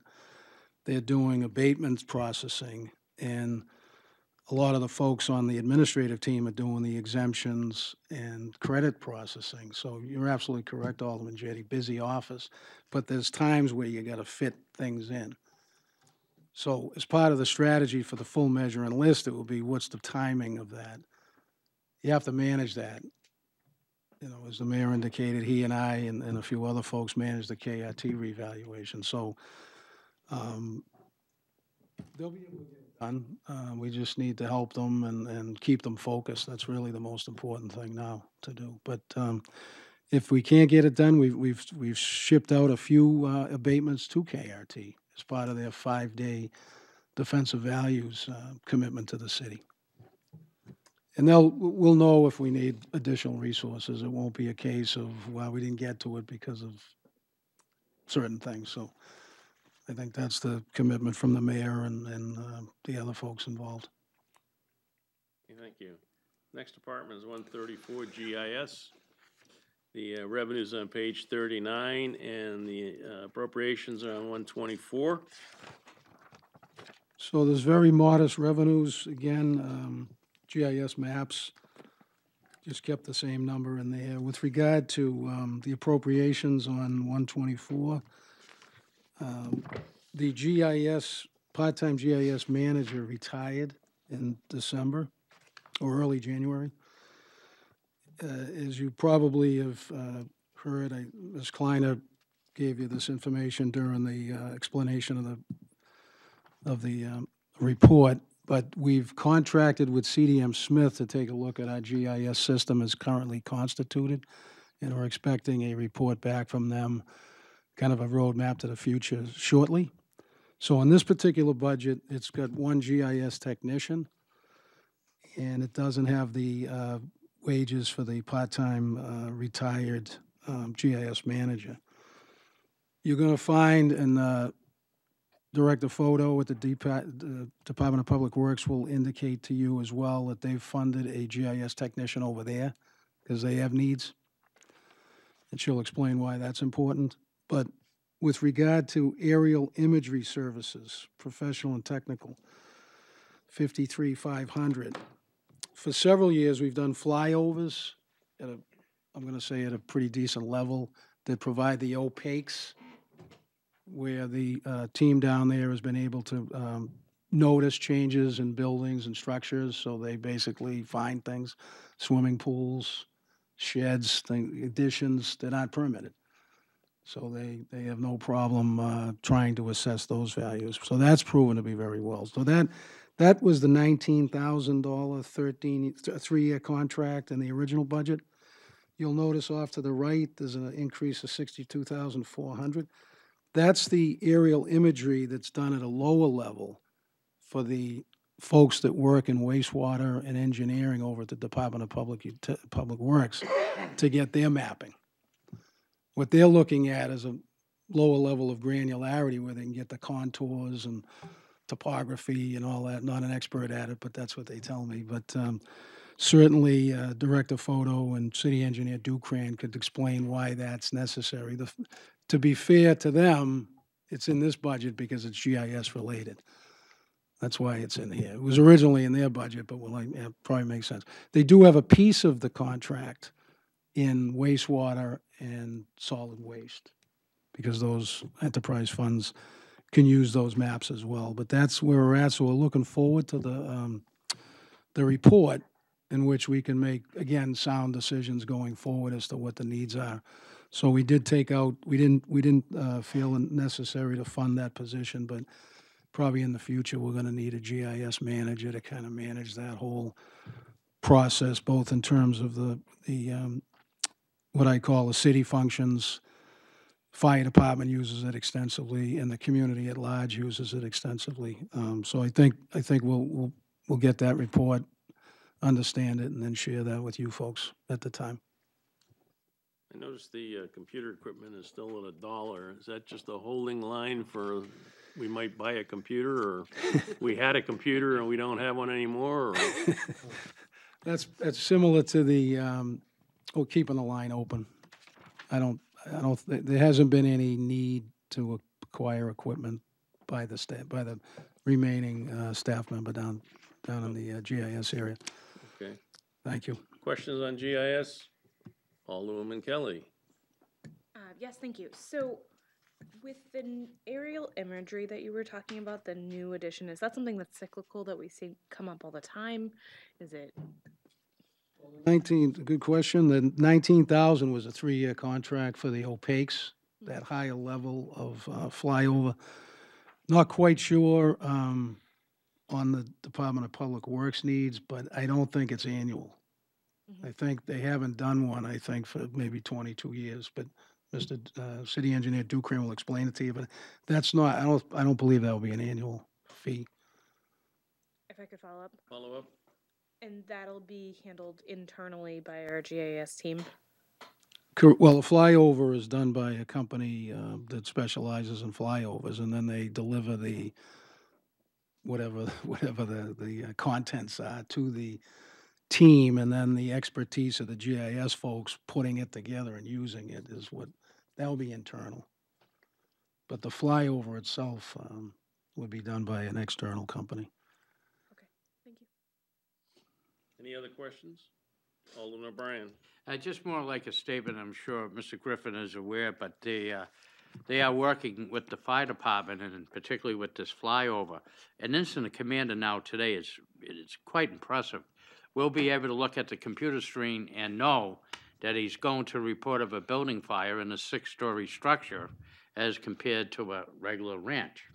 So by just coming up on the address and looking at it, it's going to provide that kind of information, which is that's all part of the pre-planning that goes on as they're responding. Police department can use that in a type of hostage situations where they can take the aerial photographs and have a complete dynamic, measure distances and everything else, and come up.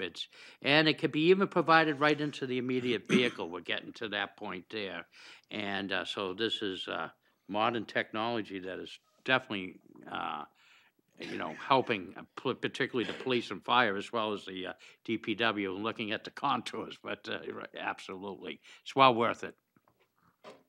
All set. Alderman Kelly. So my next question is about, we lost a part-time employee, so we only have one person there. Do you think that we're going to still be able to handle the load of this new aerial imagery with just one person? Since you said we weren't replacing them, correct? Well, the aerial imagery is but one component of GIS. It's my optimism of the report is going to be it's going to explain more of what a GIS function of a city this size should have. But the individual, we're blessed to have a very capable GIS technician that cares deeply about the city and this function, so that's good. The report's going to tell us what we need from a management perspective. And as I mentioned, Director Photo and City Engineer Dukran will explain to you the benefits of having a GIS technician in the Department of Public Works. They've dabbled in it before, you're going to find, but it didn't have the focus that it has now. Very important with regard to the regulators, for example, New Hampshire DES, EPA, the expectation is high for a city of our size to have this type of capability. So in summary, we're not quite there yet, but we're going to be sooner rather than later. Thank you. That's it. All right. The next item for discussion is under the capital. The Capital Equipment Reserve Fund, SURF, on page appropriations on 272 and 336. Who's going to discuss surf. Treasurer Fredette would handle SURF. Me again. 272 is strictly the allotment that is going to be transferred into the SURF account. And as you can see on line 89725, it is, the mayor is recommending, oh, no, I got the wrong line there, of course.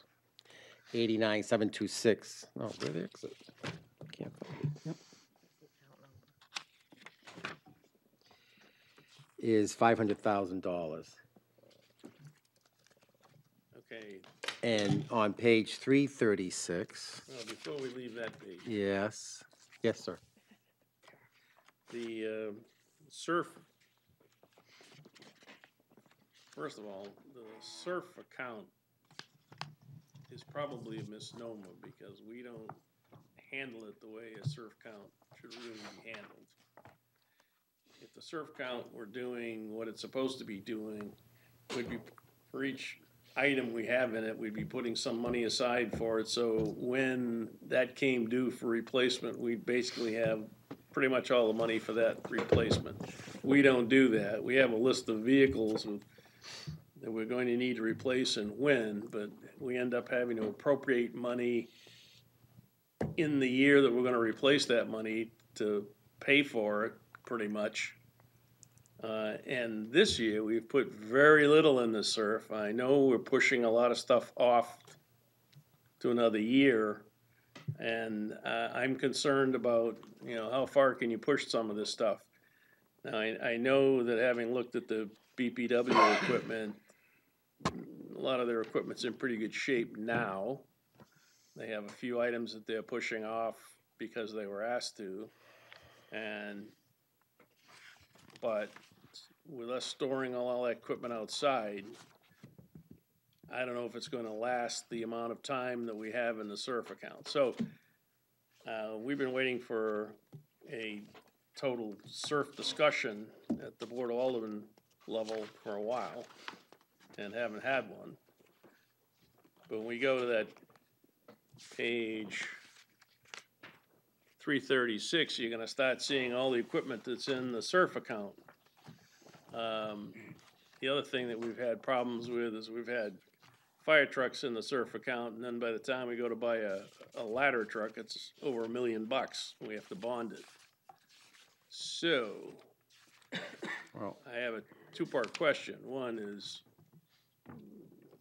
the surf account logically valid?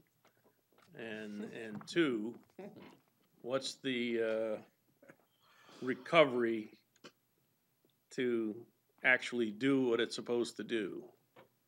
Difficult question, but I don't know how long you want me to talk, because I could talk an hour, talk an hour. We're going for Reader's 5 Digest. hours. Yeah, We're going for Reader's 5 hours. We have- we'll have That a was separate last meeting night. on surf, but just sort of give a. Well, we have a quick- meetings every year on it. The answer is very simple. Fund it. Fund it every year properly, and you wouldn't have that problem. Unfortunately, it takes $4 million or so a year to fund that. And I haven't seen that will of people to do that. SURF has never been fully funded in Nashua, never. And it's better shape than it was back in the 80s, I can tell you that. But the plan that was adopted by the Board of Aldermen in, I think, 2010 was to create a fully funded SURF, but it never happened. It just never did. Because of the tough budget years. But this year, fiscal year 20, we plan to spend almost $2 million of cash on equipment. Yeah, the reason I asked the question is last year's original budget was just under 2 million. And the available budget ended up being 6.5 million. And we spent to date almost 6 million. And the department request is little under 1.4 million. So are we gonna be I don't know where chucking money back into it later in the year? I don't know where you're getting those figures from, but. Right out of the budget book, page 272, the interfund transfers. Yeah, we're only looking on one line there for surf, though. Transfer to the surf? Yes, the rest are all different other items, solid waste, All right, all you right. know. Yeah, that's right. Um, You're right. We have a pretty detailed spreadsheet, which we have reviewed before with the board. But when, I mean, I really don't know where to begin, but when the current plan was adopted in 2010, the plan was to always bond certain fire trucks and certain public works trucks. That was part of the original plan that was adopted in 2010. That was the plan. Not all trucks are bonded, but certain dollar values and certain year, you know, fire trucks last way beyond 20 years. We usually bond them for around 15 because they use that older truck when they get a new truck. And the public works trucks usually are bonded over a 5 or 6 year period, and they keep them a little longer than that. But that was part of the original plan in 2010 to do some of that bonding. Because if you were going to pay cash for everything, it was just unaffordable to the city. It was, you know, huge dollars. So those units that we end up bonding, are they actually listed in the SURF and then we end up bonding them? Yes, if you look on page I think I knew the answer already. 36, there's one of the columns say funded by bond. So you'll see in next year's budget, there's a ladder 3, and there are 2 public works vehicles for a total of over $2 million in bonds. And every year we've had certain vehicles like that under that column to be bonded. So the stuff that's in here that says bonds, it's already in your bonding plan? Yes. Good answer. Alderman O'Brien? But, Mr. Fredette, with that being said, we should still utilize the SURF because bonding at the current interest rates are in our favor as a municipality because that they are low. That can change with the economy in 5 years. It may not be practical to look at fire trucks in a bonding issue. Would I be correct in assuming that? That's somewhat true, depending on the rates, yes. So right now, economically, the bond does kind of make sense for some purchases, particularly the big ticket items. Well, everybody has an opinion on that, but as the city treasurer, I think it's good for the city to bond so much each year. The rates are very low. It's a good way to fund equipment and other projects. And it certainly has nothing negative on our bond rating. You know, we have 2 AAA ratings, and that's something that's looked at closely by the bond rating agencies. Follow up, Alderman? So that would mean, too, our AAA rating is because no matter our ability to bond, but our ability to pay back gives us that excellent rating in paying our bonds on time, correct? Yeah, one of the things the agencies look at is planning, and they write up comments every year that, you know, we plan very well, not only for capital, but for other projects, for SURF and other projects, but they like that. They like to see that. They look at these plans when we have these calls with the agencies. Alderman Clemmons? So, am I safe to say we're on page 336 at this point? Yeah. Okay. So these are everything that's on here is what's planned to be replaced this year, correct? In fiscal year 20, yes. So, I mean, with the rates this low, I mean, is this truly what you would recommend, or would you recommend that we bond more than that? What's on there? No, well, it's really not up to me to recommend, but this is the plan that has been brought forward to all the division directors and the mayor, and this is what they adopted. As you can see, we plan to spend almost $1.9 million in cash. On the other page, 272, it shows that we're going to put $500,000 in SURF, which means we have a positive balance in the SURF account. We have enough money to, well, if we're only putting $500,000 in, we're going to spend almost $2 million. It's because we have a positive cash flow in the SURF account. Is it as big as it should be? No, it should be larger, but we have been able to maintain at least a positive balance year after year. Well, I guess my question is, and it kind of goes back to Alderman O'Brien's original point, which was if the rates are low now, is now the time that we should be doing more bonding and saving the money in the capital account for times when the rates are going to go up higher, which I think the rates are probably going to jump by the end of this year, beginning of next year. That's just my opinion, but I all signs point that direction. I don't know. I'd have to look at I'm not sure there's anything really else on the list that would be something that would be wise to bond. I mean, a lot of it is, $500,000 is police vehicles. They're basically the SUVs and cars. And you'd have to do that for a minimum of 5 years, right? Well, they don't even keep them really for 5 years, the car. The vehicles are usually about a 3.5-year period or so, and they replace them. So that wouldn't be anything good. I mean, you have like a front-end loader here or something that's around 300, that could be a possible bond. Or the other one around 200. It'd have to be a decent size amount of money, I think anyways. But again, that's not my decision to make. It's No, I understand. I understand that, but I guess my point is just opportunity-wise, I think we might have an opportunity there. That's just where I'm going. But thank you. Alderman O'Brien? I think I might have just figured it out, but I was a little confused. But Mr. Fredette, we are dragging down the fire costs and incorporating that with the public works costs on the bond, and it's reflected at $2 million on the bottom line there.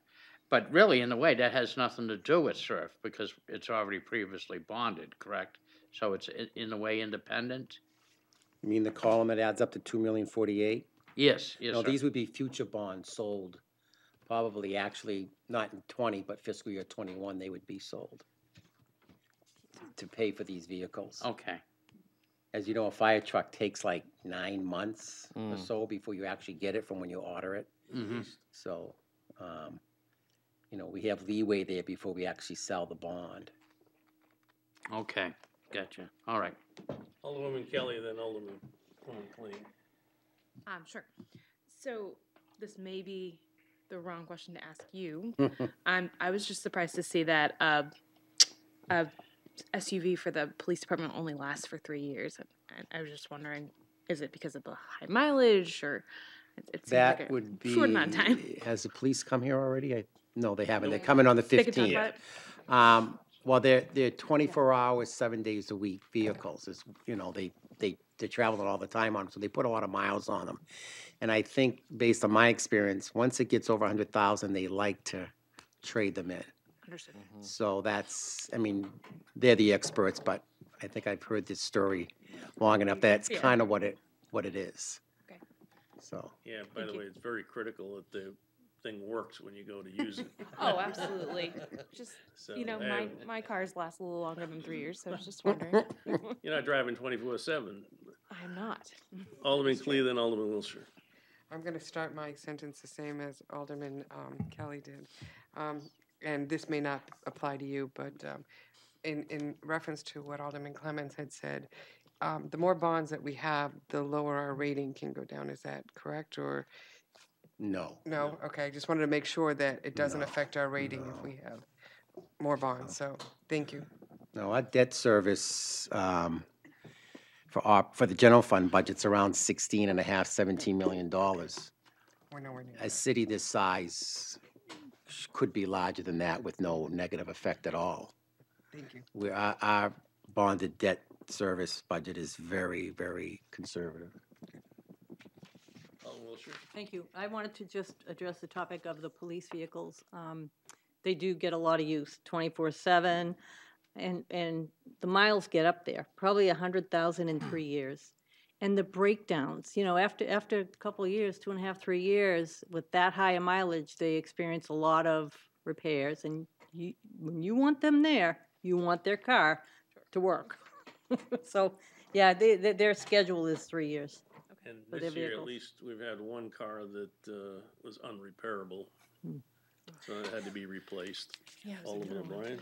Yeah, and if I may just assist and help out, if you take like in the example, and the police is very similar, the fire truck, it only travels probably about less than a couple miles to the fire, but then while it's at the fire, it's pumping for 6 to 8 hours.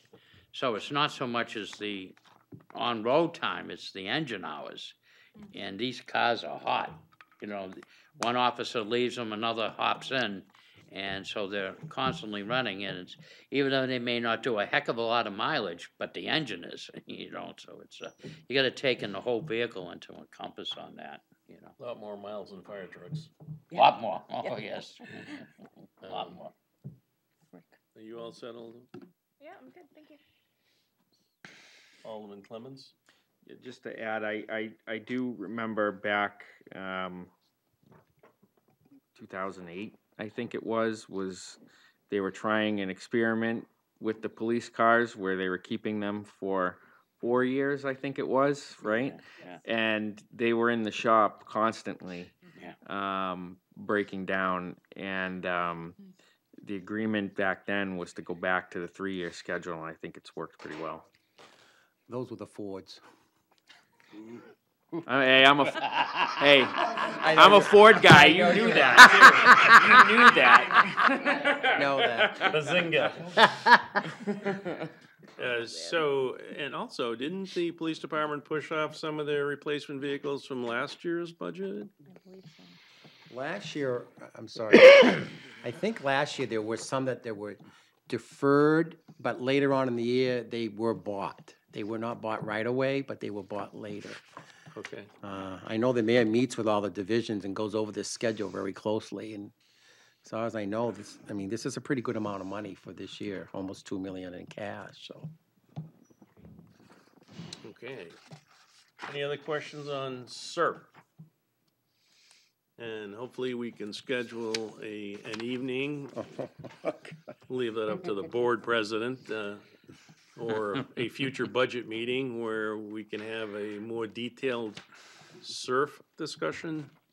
By the way, we store a significant, very significant amount of money in vehicles outside. And I can tell you that the weather wears on them significantly. And we're going to have to ultimately do something about that. So. Are you offering your garage? It was big enough. Didn't even get one of those vehicles inside my whole house. And they're not cheap. Fortunately, the fire department keeps all theirs in a nice cozy. That's right. Environment, you know, home cooked meals. Oh, it's nice. Okay, enough with surf. Next item is capital. And capital is on page 274. So, Mr. Chairman, the capital, as you indicated at the beginning of your, I think your first meeting, your expectation would be for the departments listed to come in and speak to their capital items. But by way of background, the CIC committee, of which Mr. Fredette and I attend and are members, we vote on all the capital projects over 50,000 that are submitted, and we rate them. There's a book that's published by the Community Development Department, and the mayor has selected the amounts for fiscal 2020 in consultation with those individuals that are listed in the department. So the reason why, you probably recall, but the 872,500 last year would have been higher, closer to $1 million, but the city invested in covering the electronic refuse over there at the landfill. You may remember that. So that was in the solid waste budget last year. And I think Superintendent LaFleur has other plans of doing other things, but they're not, they would be listed in his initiatives as opposed to this. This is the general fund look. That's why it's close to $1 million. We usually spend $1 million on non-paving capital projects. Alderman Wilshire? I have a question on page 275, Court Street roof replacement, 225,000. It's got to be more than that. Yeah. Oh, yeah. Right, just- so when you, when Mr. Cummings comes forward, I think on Thursday, you'll be able to ask him that, but this was I like, won't be here, but, oh, okay. well, whoever. Somebody can ask. Right. I thought it was closer to 2 million. Oh, I maybe may, Mr. Honeywell, yeah, sure, thank you. I actually brought that request to Capital Improvements Committee for that roof, and that 225, I believe it was 225, is just for the shingled roof on the 1890 structure at 14 Court Street, not the flat roof over the theater. So to phase this in 2021, we'll put in for 2021, we'll put in a request for the flat roof over the theater. Thank you. You're welcome. Okay. Alderman O'Brien, then Alderman Tenza. Thank you. Mr. Griffin, on capital improvements, I see they received an A1 rating is a continuation of the street paving program that did terminate, and I know that's a $7,500,000 project that's in the works, but I don't see it here in the budget. Right, and the reason. I see street infrastructure improvements.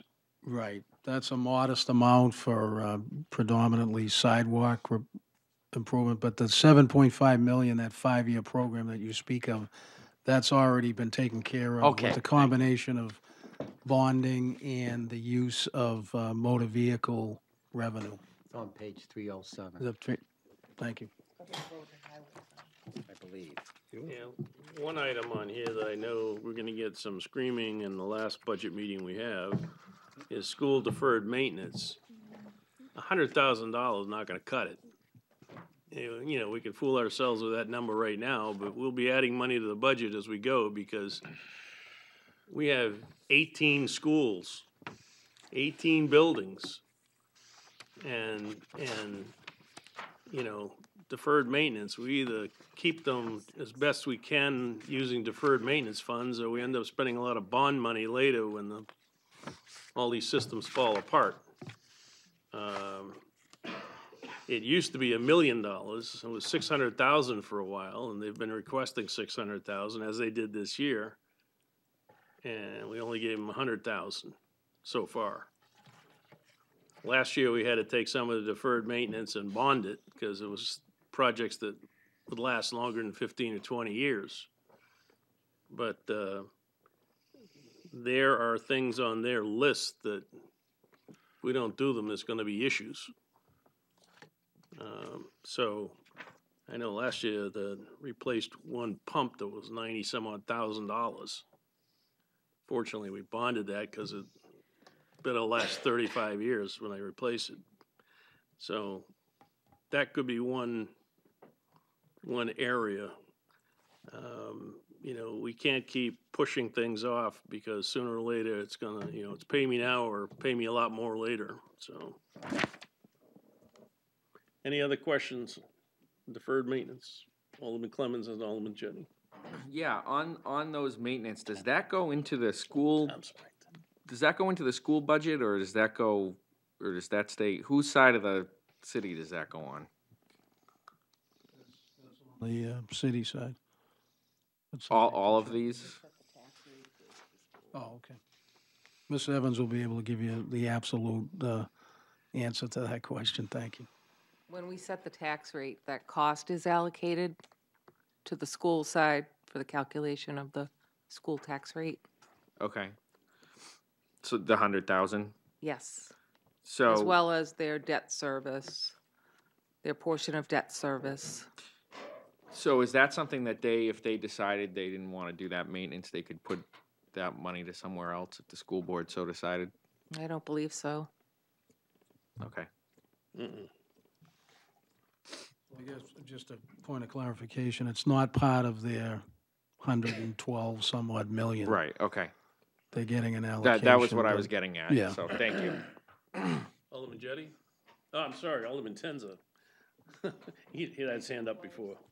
Just going back to the Court Street roof replacement, if I may, I think this is a question appropriate for you rather than Mr. Cummings. But, so what happens if we do the slate part of the roof this year and then there's not the money to do the rest of the flat roof next year?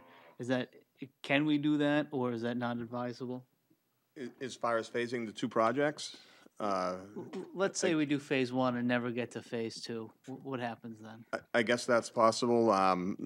The pitched roof or the shingled roof is the one that is leaking bad right now. It's actually, shingles are actually blowing off. If you take a drive by there, you'll see open spots, and I've got a roofer coming to do the repairs. But the roof over the theater is starting to develop leaks. It's not horrible yet, but it's getting there. So that's kind of why we phased it to another year in hopes that it will be funded for repair. That's the goal. I suppose it could be held off further, but we'll put in a request for it for 21. Thank you. If that, you're welcome.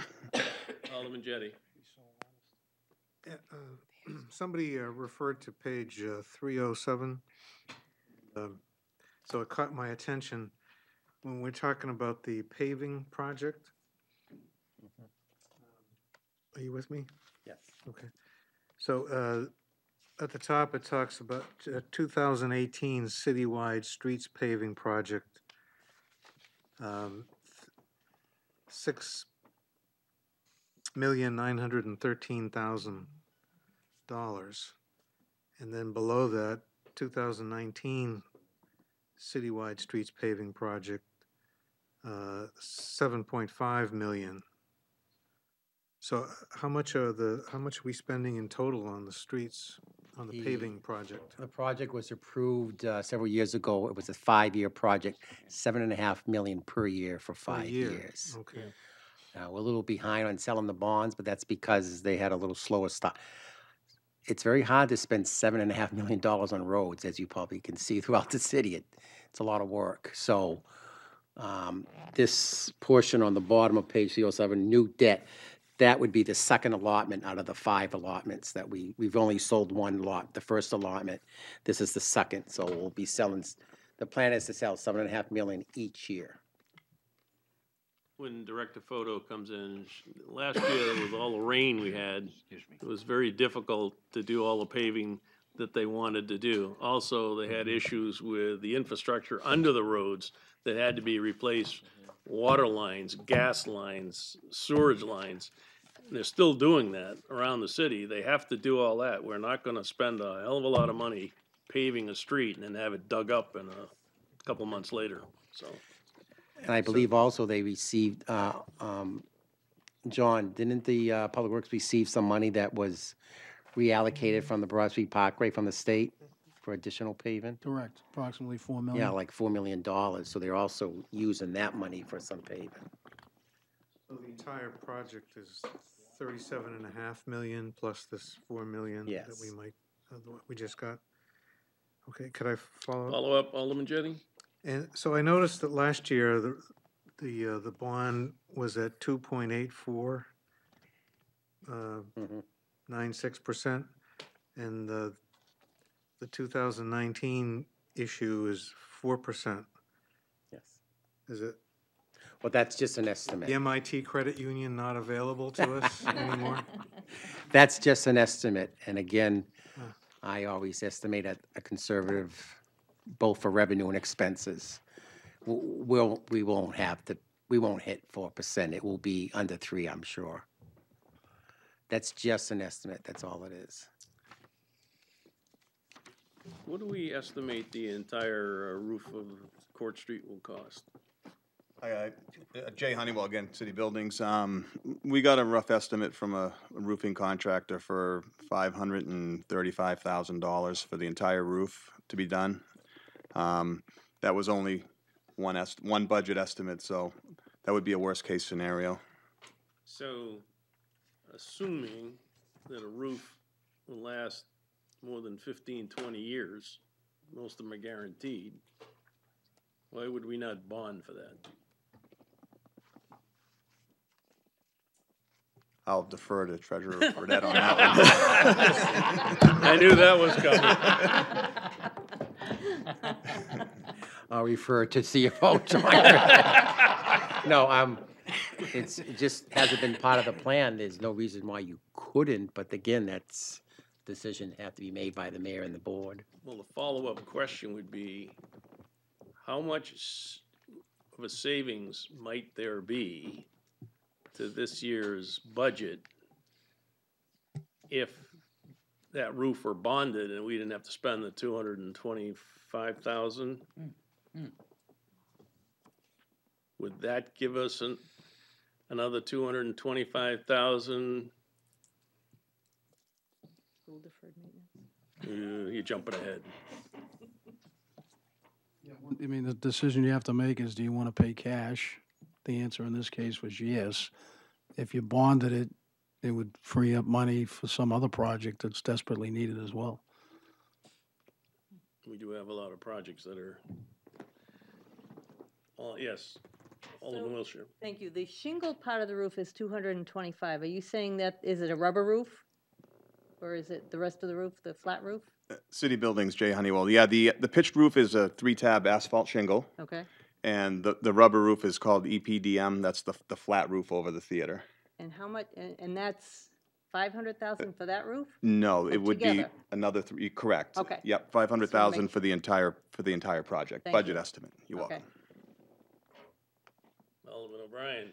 Yes, it'd be proper to ask the chair that if you bring up a good point of the roof and the bonding, can those numbers be prepared to come back to the committee to do the comparison to assist the mayor in a recommendation? Not that we're going to do that, just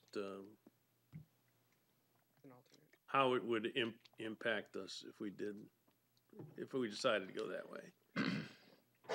Burdett's going to review the debt service and not after pensions, but debt service. Treasurer Fredette would kind of lay out his $16.5 million debt service plan, and that number, to the extent he's going to sell a $225,000 bond added to the others, it would go up slightly, depending on the year. You know, it's why you've seen historically, and now it's kind of coming back in solid waste, is we decided out of necessity to bond soil wall expansion, gas set expansion, et cetera. Now you're seeing us, all that debt service is coming back to us now. So there's the the strategy that we used a few years ago. Now you're just overlaying bond debt service payments where you didn't have any before. But we had no choice, because any increase in solid waste, because it has and we'll get to that,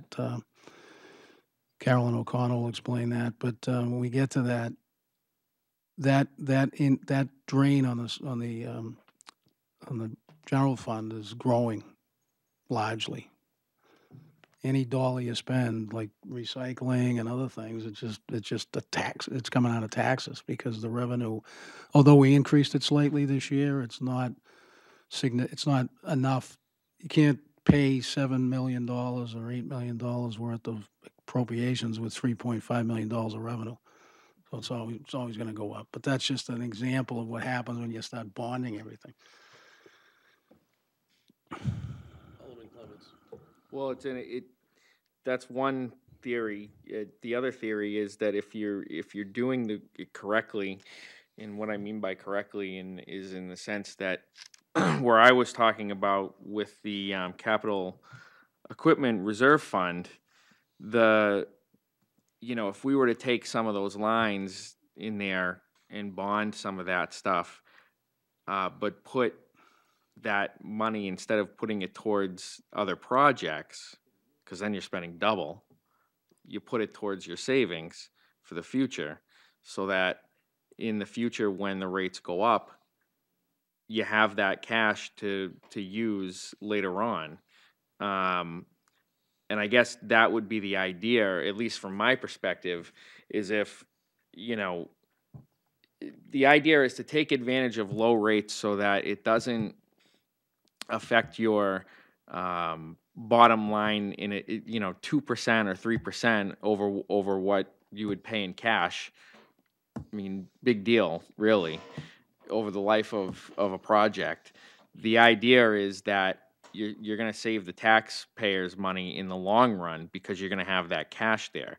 If you go and you double it, if you go and you say, okay, well, I'm going to bond, but then I'm going to take all that money that I'm saving by bonding and spend it on something else, then you're not saving anything. You're spending twice as much. So really, you have to look at it like it's a cost deferment in a way, and it's a savings for the future. At least that's the way I look at it. Another question is, I noticed in the police intercept cruises, there's quite a few of them, and the price is pretty much the same for each one of them. Is that based on a quantity buy, or is that an individual buy? And, you know, when we go out and buy like 10, 15 cruises, do we do that under one contract and try to get a good value because we're buying that many vehicles? Well, I'm not an expert on that. I mean, that's how the bid goes out when they buy them off of the state bid, don't they? Yeah, actually, we buy most of them in a Massachusetts state contract. That contract's pretty well set based on which vehicle you chose. And within those Explorers that they buy a lot of, there's a number of different configurations. So you can see them from 31,000 up to 49,000. It depends on who they're for, how they're equipped. It varies a bit. Ford Interceptor utility, so these Yeah, are the SUVs, right? Yeah, that's an Explorer for police, yeah. They're Fords, right? Oh, yeah, we buy a lot of Fords. Yeah. As I recall the discussion with the police department last year, they're pretty much the only people making that type of vehicle now. I mean, if you look across the entire New England states and beyond, all the vehicles, police vehicles now, the SUVs all look identical. Yeah.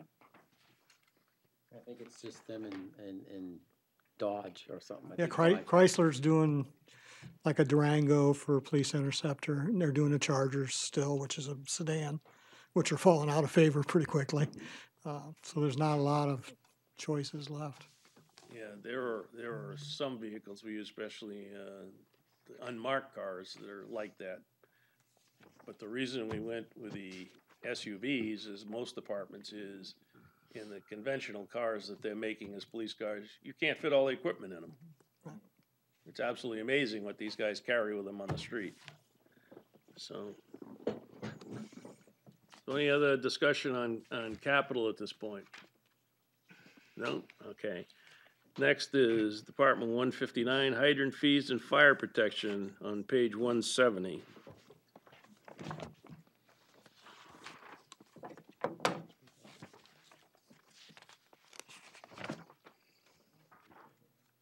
Mr. Chairman, the hydrant fees are level funded. Even though Penachuk did have a rate increase, it's kind of assumed with as Mr. Fredette indicated last year, was conservative budgeting, not kind of knowing the final outcome of the rate case. So this is the state-regulated fees that they charge the city for hydrant services. So this is money that we pay to the Penachuk to cover all the hydrants? Yes. So it's number of hydrants, and then there's this concept called inch foot, the water. It's regulated. It's not, we have a lot of hydrants in the city. Oh, And yeah. we capture them, add some, subtract some. You know, they have good records for that. Alderman O'Brien, did you have? Oh, we have a lot of hydrants. I shoveled every single one of them. But however, to keep in mind with this money, this is the maintenance and everything else that goes into this. We don't pay for the drop of water. You know, you got to take into account if we had a fire, this is just for the hydrants, and where we tell Penachuk where we need the hydrants and everything, we can use all the water for the emergency. So it's not a bad deal when you look at it. Mm-hmm. Any questions on the hydrants? Okay. Next is street lighting, 162. So, Mr. Chairman, street lighting, the electricity component of which we've been enjoying lower costs of electricity to light our streets. We're gonna level fund that at 500,000. It's actually 171, I'm sorry. 171, right. So there's two components. One is the electricity that we pay the Eversource, and the 54,276, when we convert it to LEDs, we need to pre-position replacement LEDs at the Department of Public Works and have those LEDs ready for the Eversource folks to come in and install them. So City Engineer Dukran was comfortable moving that, and along with Carolyn O'Connor, moving that 75,000 down to 25,000. Okay. Any questions on that? Alderman Clements and Alderman Kelly. Yeah, so, are the cost savings of those reflected in here? It doesn't appear that they would be. Alderman Clemens, good question. As you may recall, when we converted several years ago, this number was about 800,000 and Okay, rising. yeah. So we were able to take advantage of converting the entire city, and we bonded that. So you're going to see when Treasurer for Debt reviews the bonding schedule, we issued bonds for that. But the savings are good. The 500,000 is conservative because we don't want to go negative on that. So through February 28th, we've spent 270,000, but we're comfortable with that number to at least drive maybe some surplus at the end of the year as well. But it's something we've kept a close eye on, and it's proven to be a good investment. Thank you.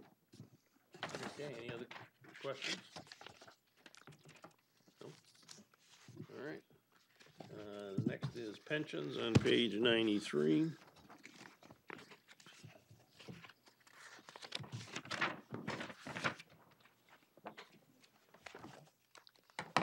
Oh. Will handle the pension questions, and Okay. explanation. Yeah, because, I'll tell you. Okay. The explanation is this particular department, 115, back about 8-9 years ago, all of the city's pension costs were included in this particular department. For the past 6 years, this particular department has housed a direct pensioner, somebody related to the police department, received a small monthly pension as some type of death benefit. That person passed away this year, so we are not appropriating any money in this particular department for fiscal year 20. All pension costs are now housed within each department's budgets, included with their other wage-driven benefits and health, dental, life, etc.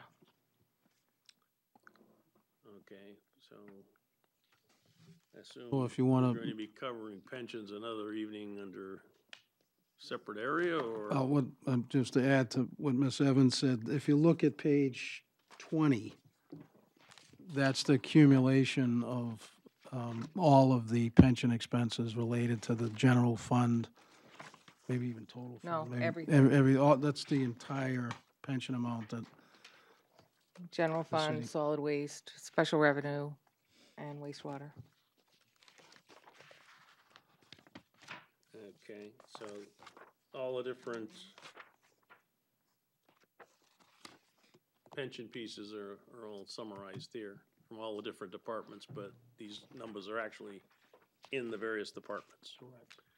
Okay, So this if you look just above it, appropriation summary by account, all budgeted funds. so for those on the budget committee that spend their spare time traveling to and fro Concord, that legislation to add a percentage of money back to the cities to cover pensions, is that funds, if passed, could possibly impact the 2020 budget here? I'm not sure if it's 2020 or 2021. Yeah, I don't think it would be 2020. I don't know when the start date is of that, the effective date. The, However, I think it's- it's 2021, but. Am I correct with my fellow representatives? It still has to go through the Senate.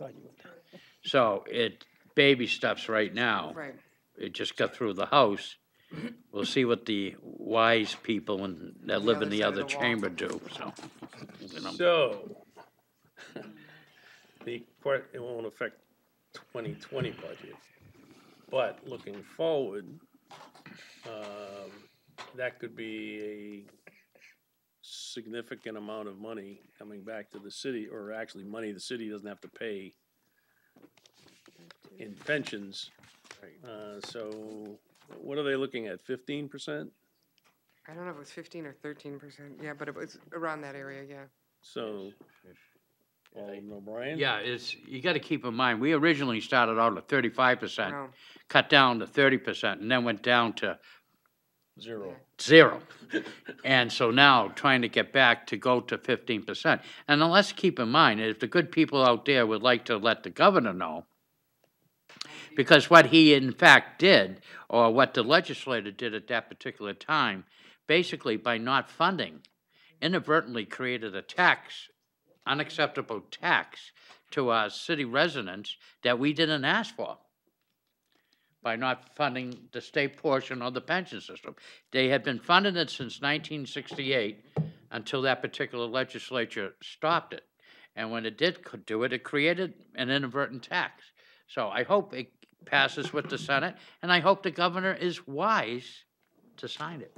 So we shall see. It was a promise broken. So that may be a positive thing for the 2021 fiscal year budget. Okay. Any other questions on pensions? Seeing none, okay, the next department is debt service, Department 193, and it's on page 266.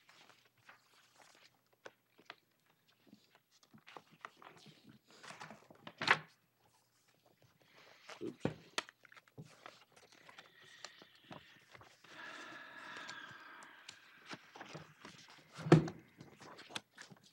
All right, I assume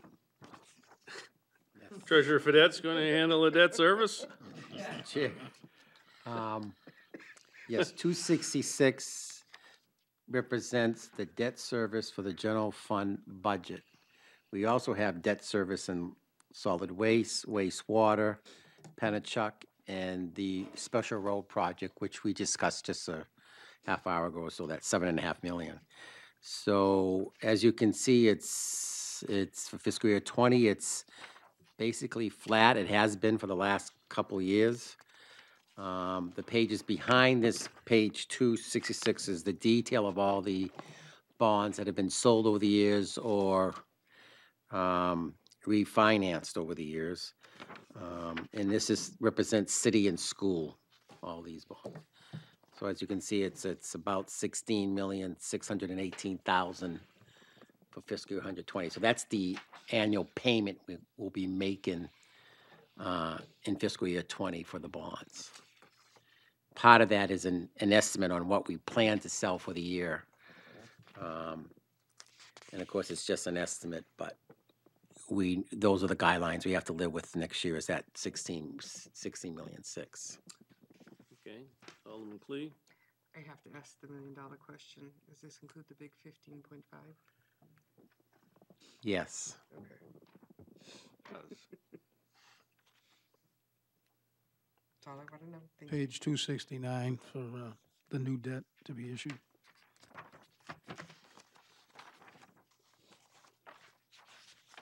Alderman Clee, what were you referring to?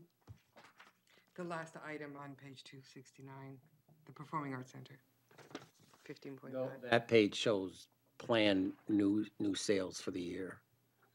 Again, it's only an estimate. When it comes to the Performing Arts Center, we still don't know if it's going to be taxable or not, or partial. We don't know if it's going to be 20 years or 25 years, but we'll know better, I believe, in July, from what I understand. Thank you. Okay, so I would suggest that unless you've reviewed it thoroughly and have questions on any particular bond, that you review that before the end of the budget season, before we get to the final budget. But I've got Alderman Clements and then Alderman Jettie. So just so I understand it correctly, the things that are on page 269, the items that are on 269 are included in the debt service cost on page 266? Yes. Yes. And that debt service cost over last year is estimated to go up by about 100,000 or so? Because as you know, bonds are being paid off, so the new bonds are, and it's been that way for a couple of years now. On the general fund side. So it looks like the way this is structured, the Performing Arts Center isn't really going to have that big of an impact on the bond at all, on debt service. Well, not the first year anyways. Okay. Alderman Jettie?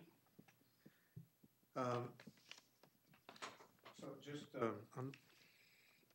you probably said this and I just missed it. So the debt service, when I look at page 168, wait a minute, no, 269. That represents only new debt for this year to be sold. Okay, Just so I an guess it's estimate. 268 that I was looking at.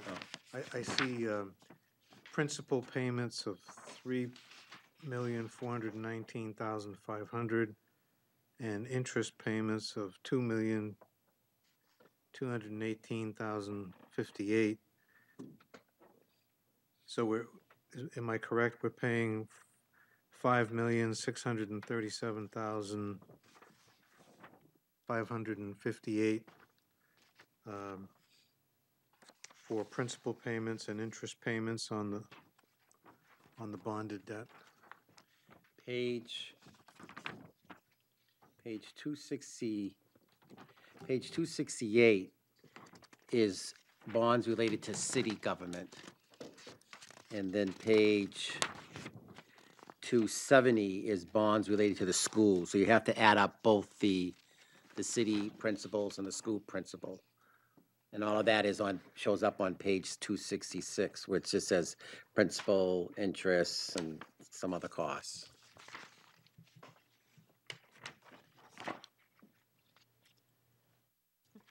So on page 266, principal cost for fiscal year 2020 is about $11,457,000.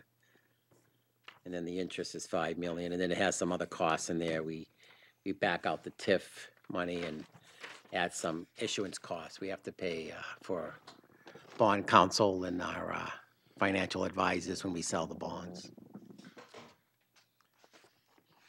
Okay, so that 16.6 million or so is what we're paying. That's the debt service for the year. Fund budget for fiscal year 20, yes, that's what we'll be paying out. Again, there's some estimates in there based, we may not sell everything that's there, or the rates might be lower, but it's an estimate. Alderman Clee? I don't know if I know you give very conservative numbers, and I appreciate that. I noticed that when we're looking at the new debt to be issued on page 269, all but the very last one, which is the Performing Arts Center, has a 4%, where the Performing Arts Center is a 5.5.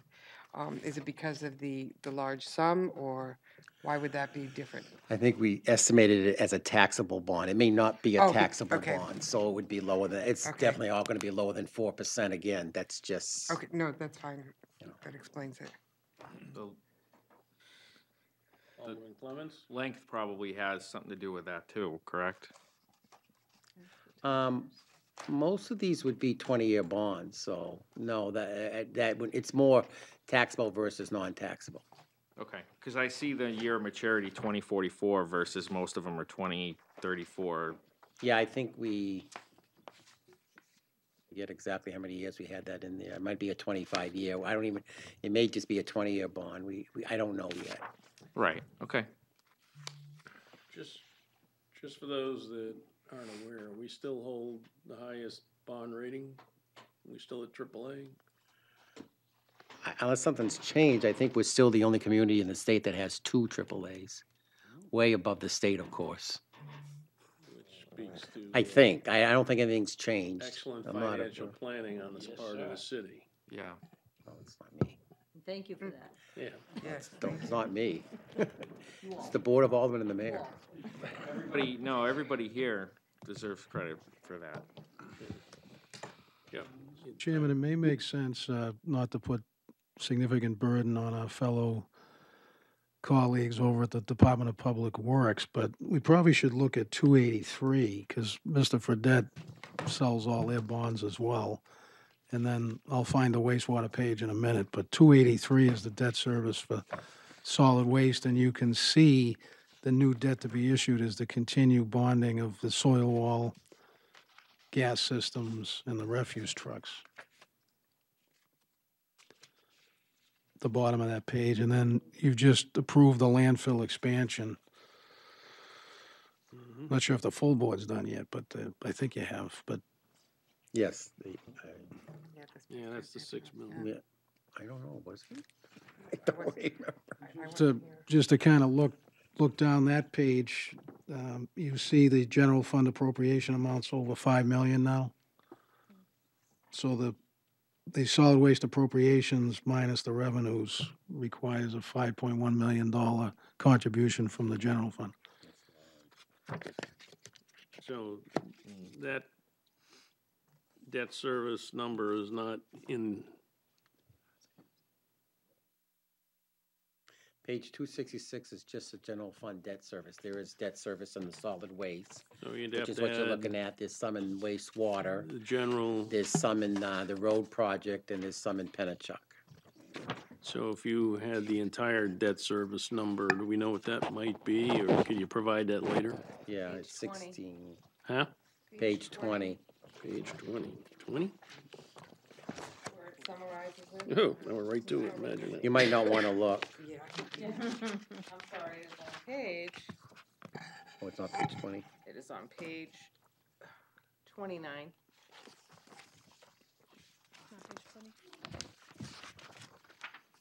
Page 29. It's a better number than the one I just looked at. So the entire debt service is 36 million. Correct. Okay. Including issuance costs. And it's up about 3 million from last year. Maybe a little less than 3 million. Okay. It's probably, a lot of it's from solid waste, I believe. Solid waste. The road and highway fund too.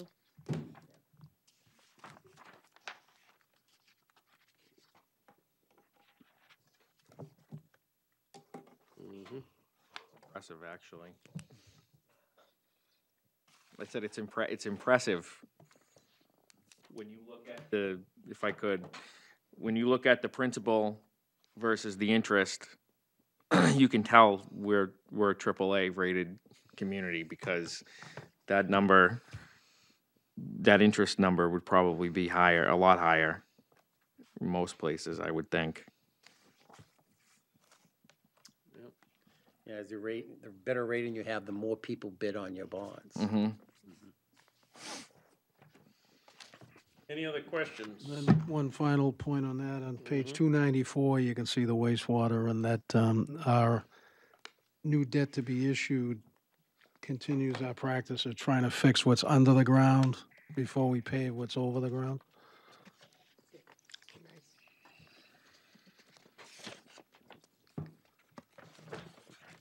Yep. So that's 294, and then the 296 is their capital, some spent with assets and others. The bonding is the big 5.15 million annual sewer that Mr. Dukran will certainly speak to.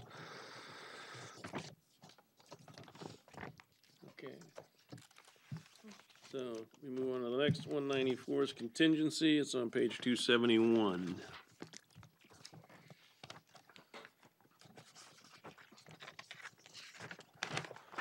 So contingency, as you can see on page 271, general contingency, we typically put 250,000 in there for unforeseen, unbudgeted occurrences.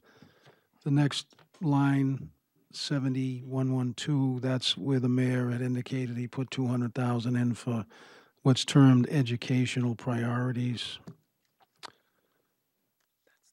7120 is the police grant. I think it's the VAWA grant. and what Violence Against Women. violence against women grant. The city match portion. And then the negotiations of the estimates of the contracts that are at this time expired at the end, will expire at the end of June, but haven't been settled. So that's an estimate. And just for point of clarification, those numbers have been taken out of the respective budgets. So when we first figure out the percentages to true up to what the mayor requested, those numbers are in there. Alderman O'Brien. Yes, on that contingency negotiations, how many affiliates are coming up this year right now? Well, you're definitely going to have the fire department. AFSME has been out for a couple of years, DPW folks.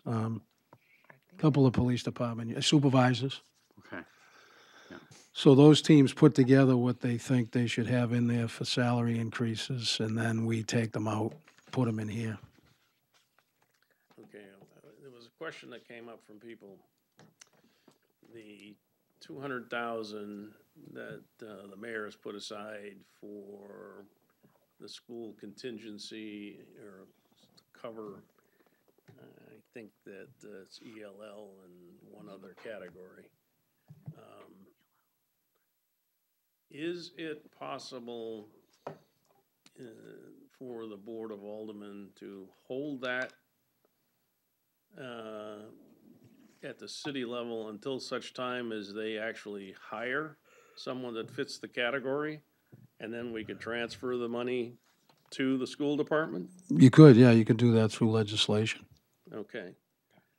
The reason to bring that up is we've earmarked this for certain categories, and in deference to the Board of Education, the way the rules are, if we give them the 200K with the rest of their budget, they can spend it any way they want. So if we want to make sure it's earmarked for those categories, we could hold it until they actually offer someone a job. So just checking on this. We haven't got the school department yet, so. Alderman Clemmons? Yeah, I would support doing that, and I would encourage us to engage with Corporation Counsel to have legislation on ice to basically pass the same evening as we do the budget, so that they can get on hiring, if they so choose. We can work the details out with Corporation Counsel, make sure all the T's are crossed and the I's are dotted. Okay. 198 interfund transfers on 272. So this particular page, Mr. Chairman, takes items that are going to be transferred into expendable trust funds. So the retirement ETF, expendable trust funds, that's the fund that instead of funding retirements in each particular department, not knowing when folks are going to retire on the city side, we put 500,000 in there as a number that we think we're comfortable with. Now, certain times there's been significant retirements at both the police and fire. I think my second year here, I was scared to death, and almost like $1.9 million. But Mayor Lozo said, "Don't worry, John. It's happened before." But that's a good number, and you folks get, Ms. Evans actually just sent it out to the board. You get an accounting of who retired in the month, how much is left on the balance. But once that once it goes into the fund, the payments are made out of like the police department, fire department, and then Miss Evans and her team transfer the money in there to pay. So we found that to be a very good way of doing it. Mr. Donovan could explain more what he does on the school side, but they have a little bit more of a commitment from the teachers that are going to retire early on so they can budget. So that's a little bit about that. The Holman Stadium, ETFs, Mine Falls Park, and the David Dean Skateboard Park, those are cell tower revenue that you have to appropriate. So this is the money coming in that gets appropriated by the Board of Aldermen to these expendable trust funds. And then maybe Miss Evans can talk about the Stellos YMCA, but I think we're committed to put money into that. Yeah, it's a capital, the city entered into an agreement with the YMCA.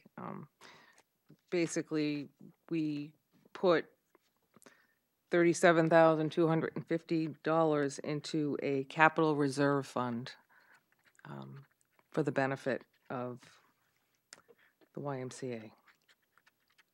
I think, do you have the agreement? Yeah, there's a contract that There's a came to the Board of contract. Aldermen on that, yeah. And the amount is equal to the amount of rent that we are collecting from them that Mr. Fredette addressed earlier while he was reviewing the revenues. That was the agreement. We take it in on one hand and give it out on the other. How does that affect our bottom line on the budget? Doesn't have really any effect on it. Has no tax impact. In and out, but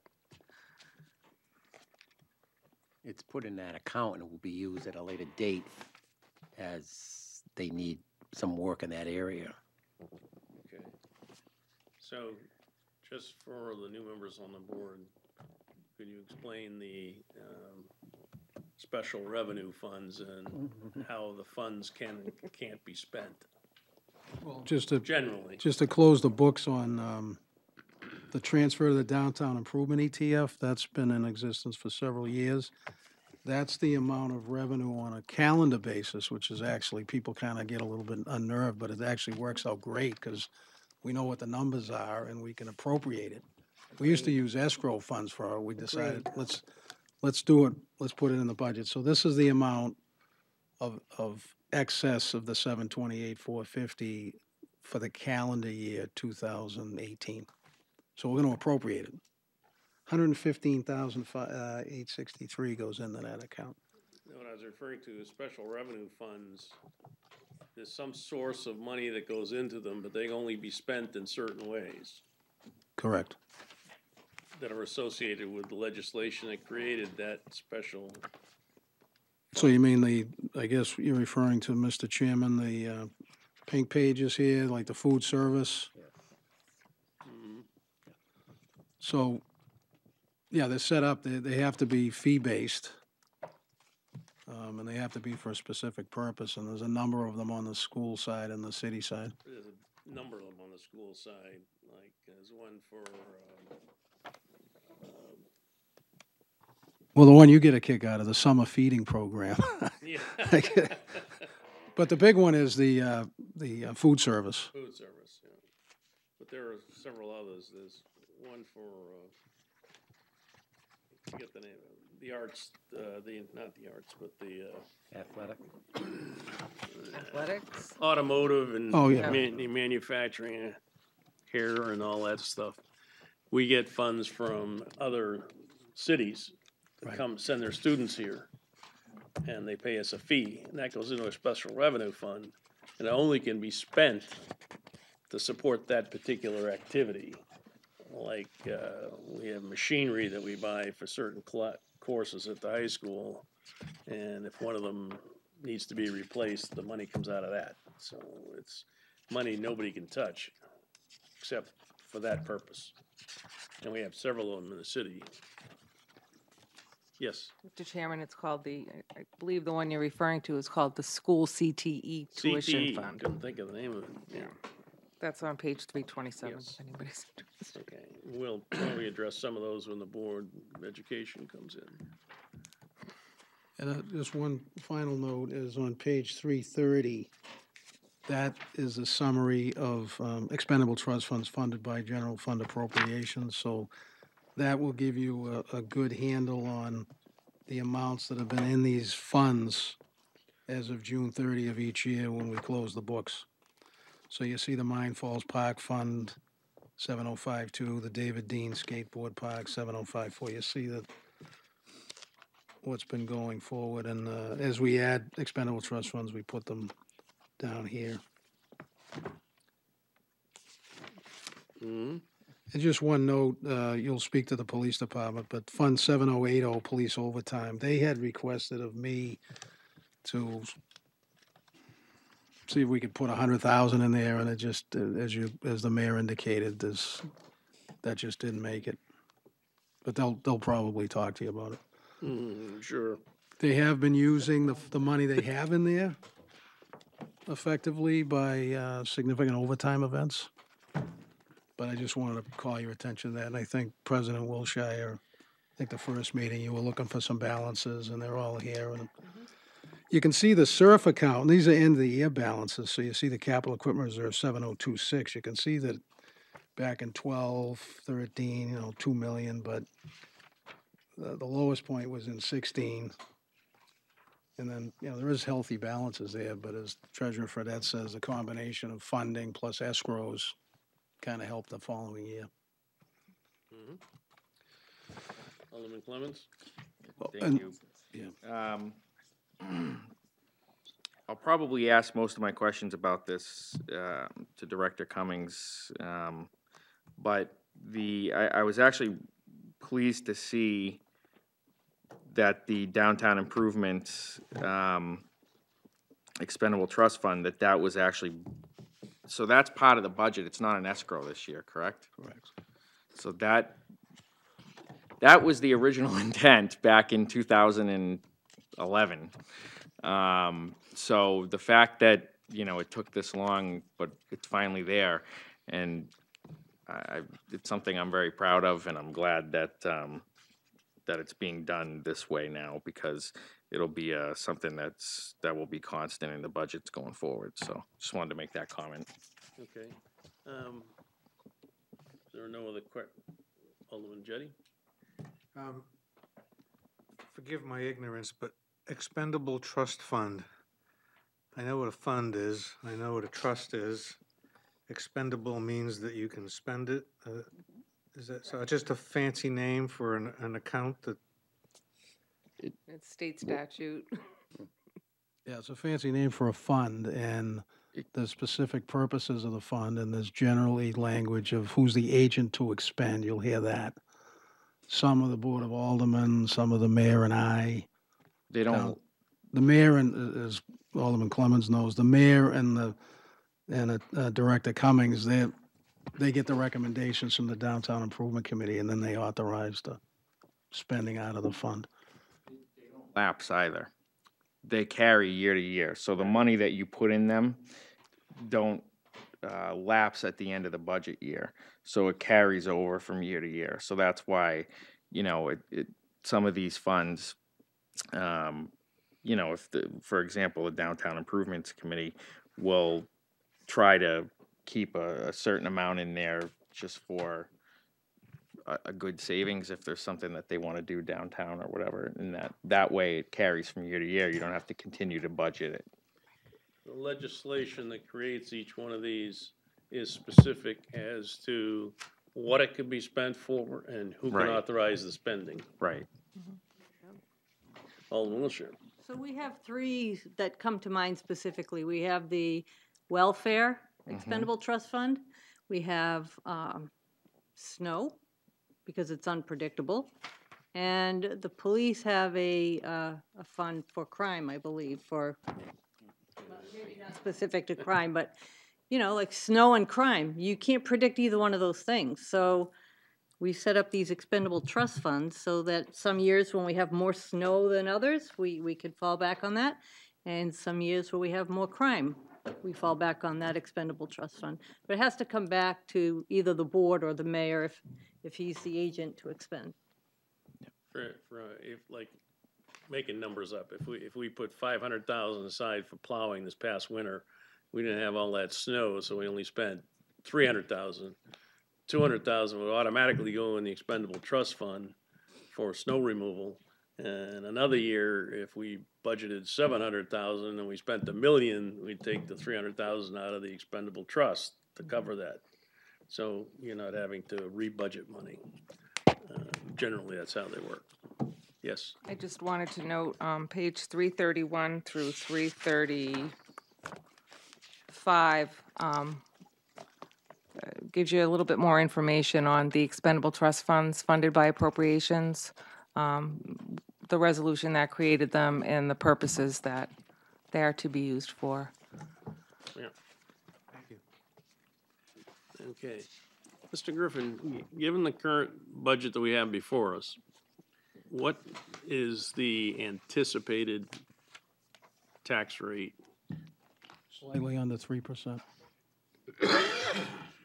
How slightly? 2.98. 0.999. So, I hate to go to 2.99 because then you round up and.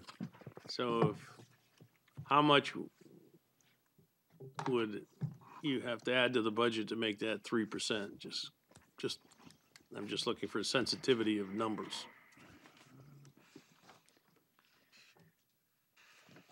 60,000 maybe. I mean, I'd have to, I mean, it's a big budget. It's 270 million on side. If we start having legislation that's adding dollars to the budget, I want people Yeah, to know I mean, where it it's could, gonna I'd have drive the to, tax rate. in the wrap-up, we could probably cover that more effectively, but Yeah. Okay. as the mayor indicated on several occasions, he's trying to balance a number of competing interests simultaneously and trying to hold to that 3% tax increase. It's also, I don't know if I explained it before, but the mayor's budget is sort of a line. To take a number below that needs 8 votes from the Board of Aldermen. Anything goes above what the mayor gave us requires 10 votes. Okay? All right, anything else for the finance? No? Thank you very much for coming in. Thank you. Alderman O'Brien. Thank you. The sensitivity on that, right? Motion to put R-19-123 relative to the adoption of the fiscal year 2020 proposed budget for the city of Nashua general enterprise and special revenue funds. My motion would be to table it. All right. Okay, the motion is to table the budget until the next budget meeting. All those in favor signify by saying aye. Aye. Opposed, motion carries. By the way, our next budget meeting is Thursday night. And without looking it up real quickly, I don't know who's there, but Alderwoman Kelly. I was waiting for discussion, but I wanted to know, and I think we originally talked about tabling this for the whole term instead of tabling it every time. I know it came up in discussion. Technically speaking, in accordance with Hoyle. I'm sorry? It's really hard to hear it here. Or Mason or whoever. So it's not open between meetings. We table it. Understood. And then That's bring fine. back. I just didn't know where we landed. Past years, we have just left it open. You sort of can do that, but to be in accordance with what you really should do is table it because it's off the table at the moment. So, all right. Thank you. So we have general discussion. Seeing none, no public comment. Remarks by Alderman Actually, I have something. I only. or state reps? Yeah, actually. Alderman Schmidt? Meals and rooms tax. Yes. Last year, the state collected $351,686,721 worth. I assume that's the entire state, That's not the entire city of state. Nashua. No, we didn't quite make that. Okay. They did really well by that. What I would be curious is, What's our compared to the money percentage? that we got back, how much money did Manchester get? Good question. We'll have to do some research. If we only knew a state rep. Tough being the unwanted child. Alderman Jettie. Also, what would be interesting is how much money, how much rooms and meals tax revenue was generated by Nashua as opposed to what Nashua received from the state. Yeah. Alderman Clee. I don't know that number, but when I actually ran for state rep, I went and I looked at a bunch of numbers, and it really was mind-boggling. The amount of money that we sent up to Concord, proportionately, that came back down. We were so much lower than so many other municipalities, and I didn't understand it. Yep. I've been trying to figure that number out, but I believe even some of the local, like Portsmouth and so on, is getting proportionally more back than necessarily Nashua would be. It is. It's just, it doesn't make sense why this happens. And that's why if this does go through, this $1 per night per rental of a hotel room, they can come back directly to that municipality. That's some of the conversation is, should it go back into a pool and proportionately? We've been fighting, it goes back to who sent it to you, and I think that's only right. And I have no issues with being able to say, we use it within that area to better that particular one, because there's roads, there's sewage, there's so much other things. So another interesting item would be how many rooms do we have in hotels in Nashua? And we already know that the occupancy rate's about 75%, which is huge. And then you could figure out where that buck would add up to. Could I ask, Alderman Jettie? What do they call it? The people that rent out their homes, you can. Airbnb. They pay a rooms and meals tax, don't they? Not yet. They don't? That may be changing. Yeah. Some of them do. Well, it depends as whether or not they're considered professional or versus, like, if I were to rent my home out. No, not here in the state of New Hampshire. Well, I can tell you that some of the ones that are doing it, the town of Hampton is making them Right. collect the rooms and meals tax. So it depends on what city or town you're in. Alderman Jettie? Just anecdotally, we rent a house in the summertime up on a lake in New Hampshire through one of those vacation home by owner or vacation rental by owner, something like that. And the owner charges us a rooms and meals tax, and there's a placard right on the inside the house that says, that they have to pay a rooms and meals tax. One of the key, just to tell you that, one of the key things about rooms and meals tax is only 6% goes to the state. 3% is kept by the vendor for cost of doing business and collecting this tax. So only 6% goes back to the state. So of that $300+ million, yeah. Please be So it behooves recognized. them to collect it. Alderwoman Kelly? Yes, you can. There's no non-public. Alderman Kelly made a motion to adjourn. All in favor signify by saying aye. Aye. Opposed? We're adjourned at 10:13.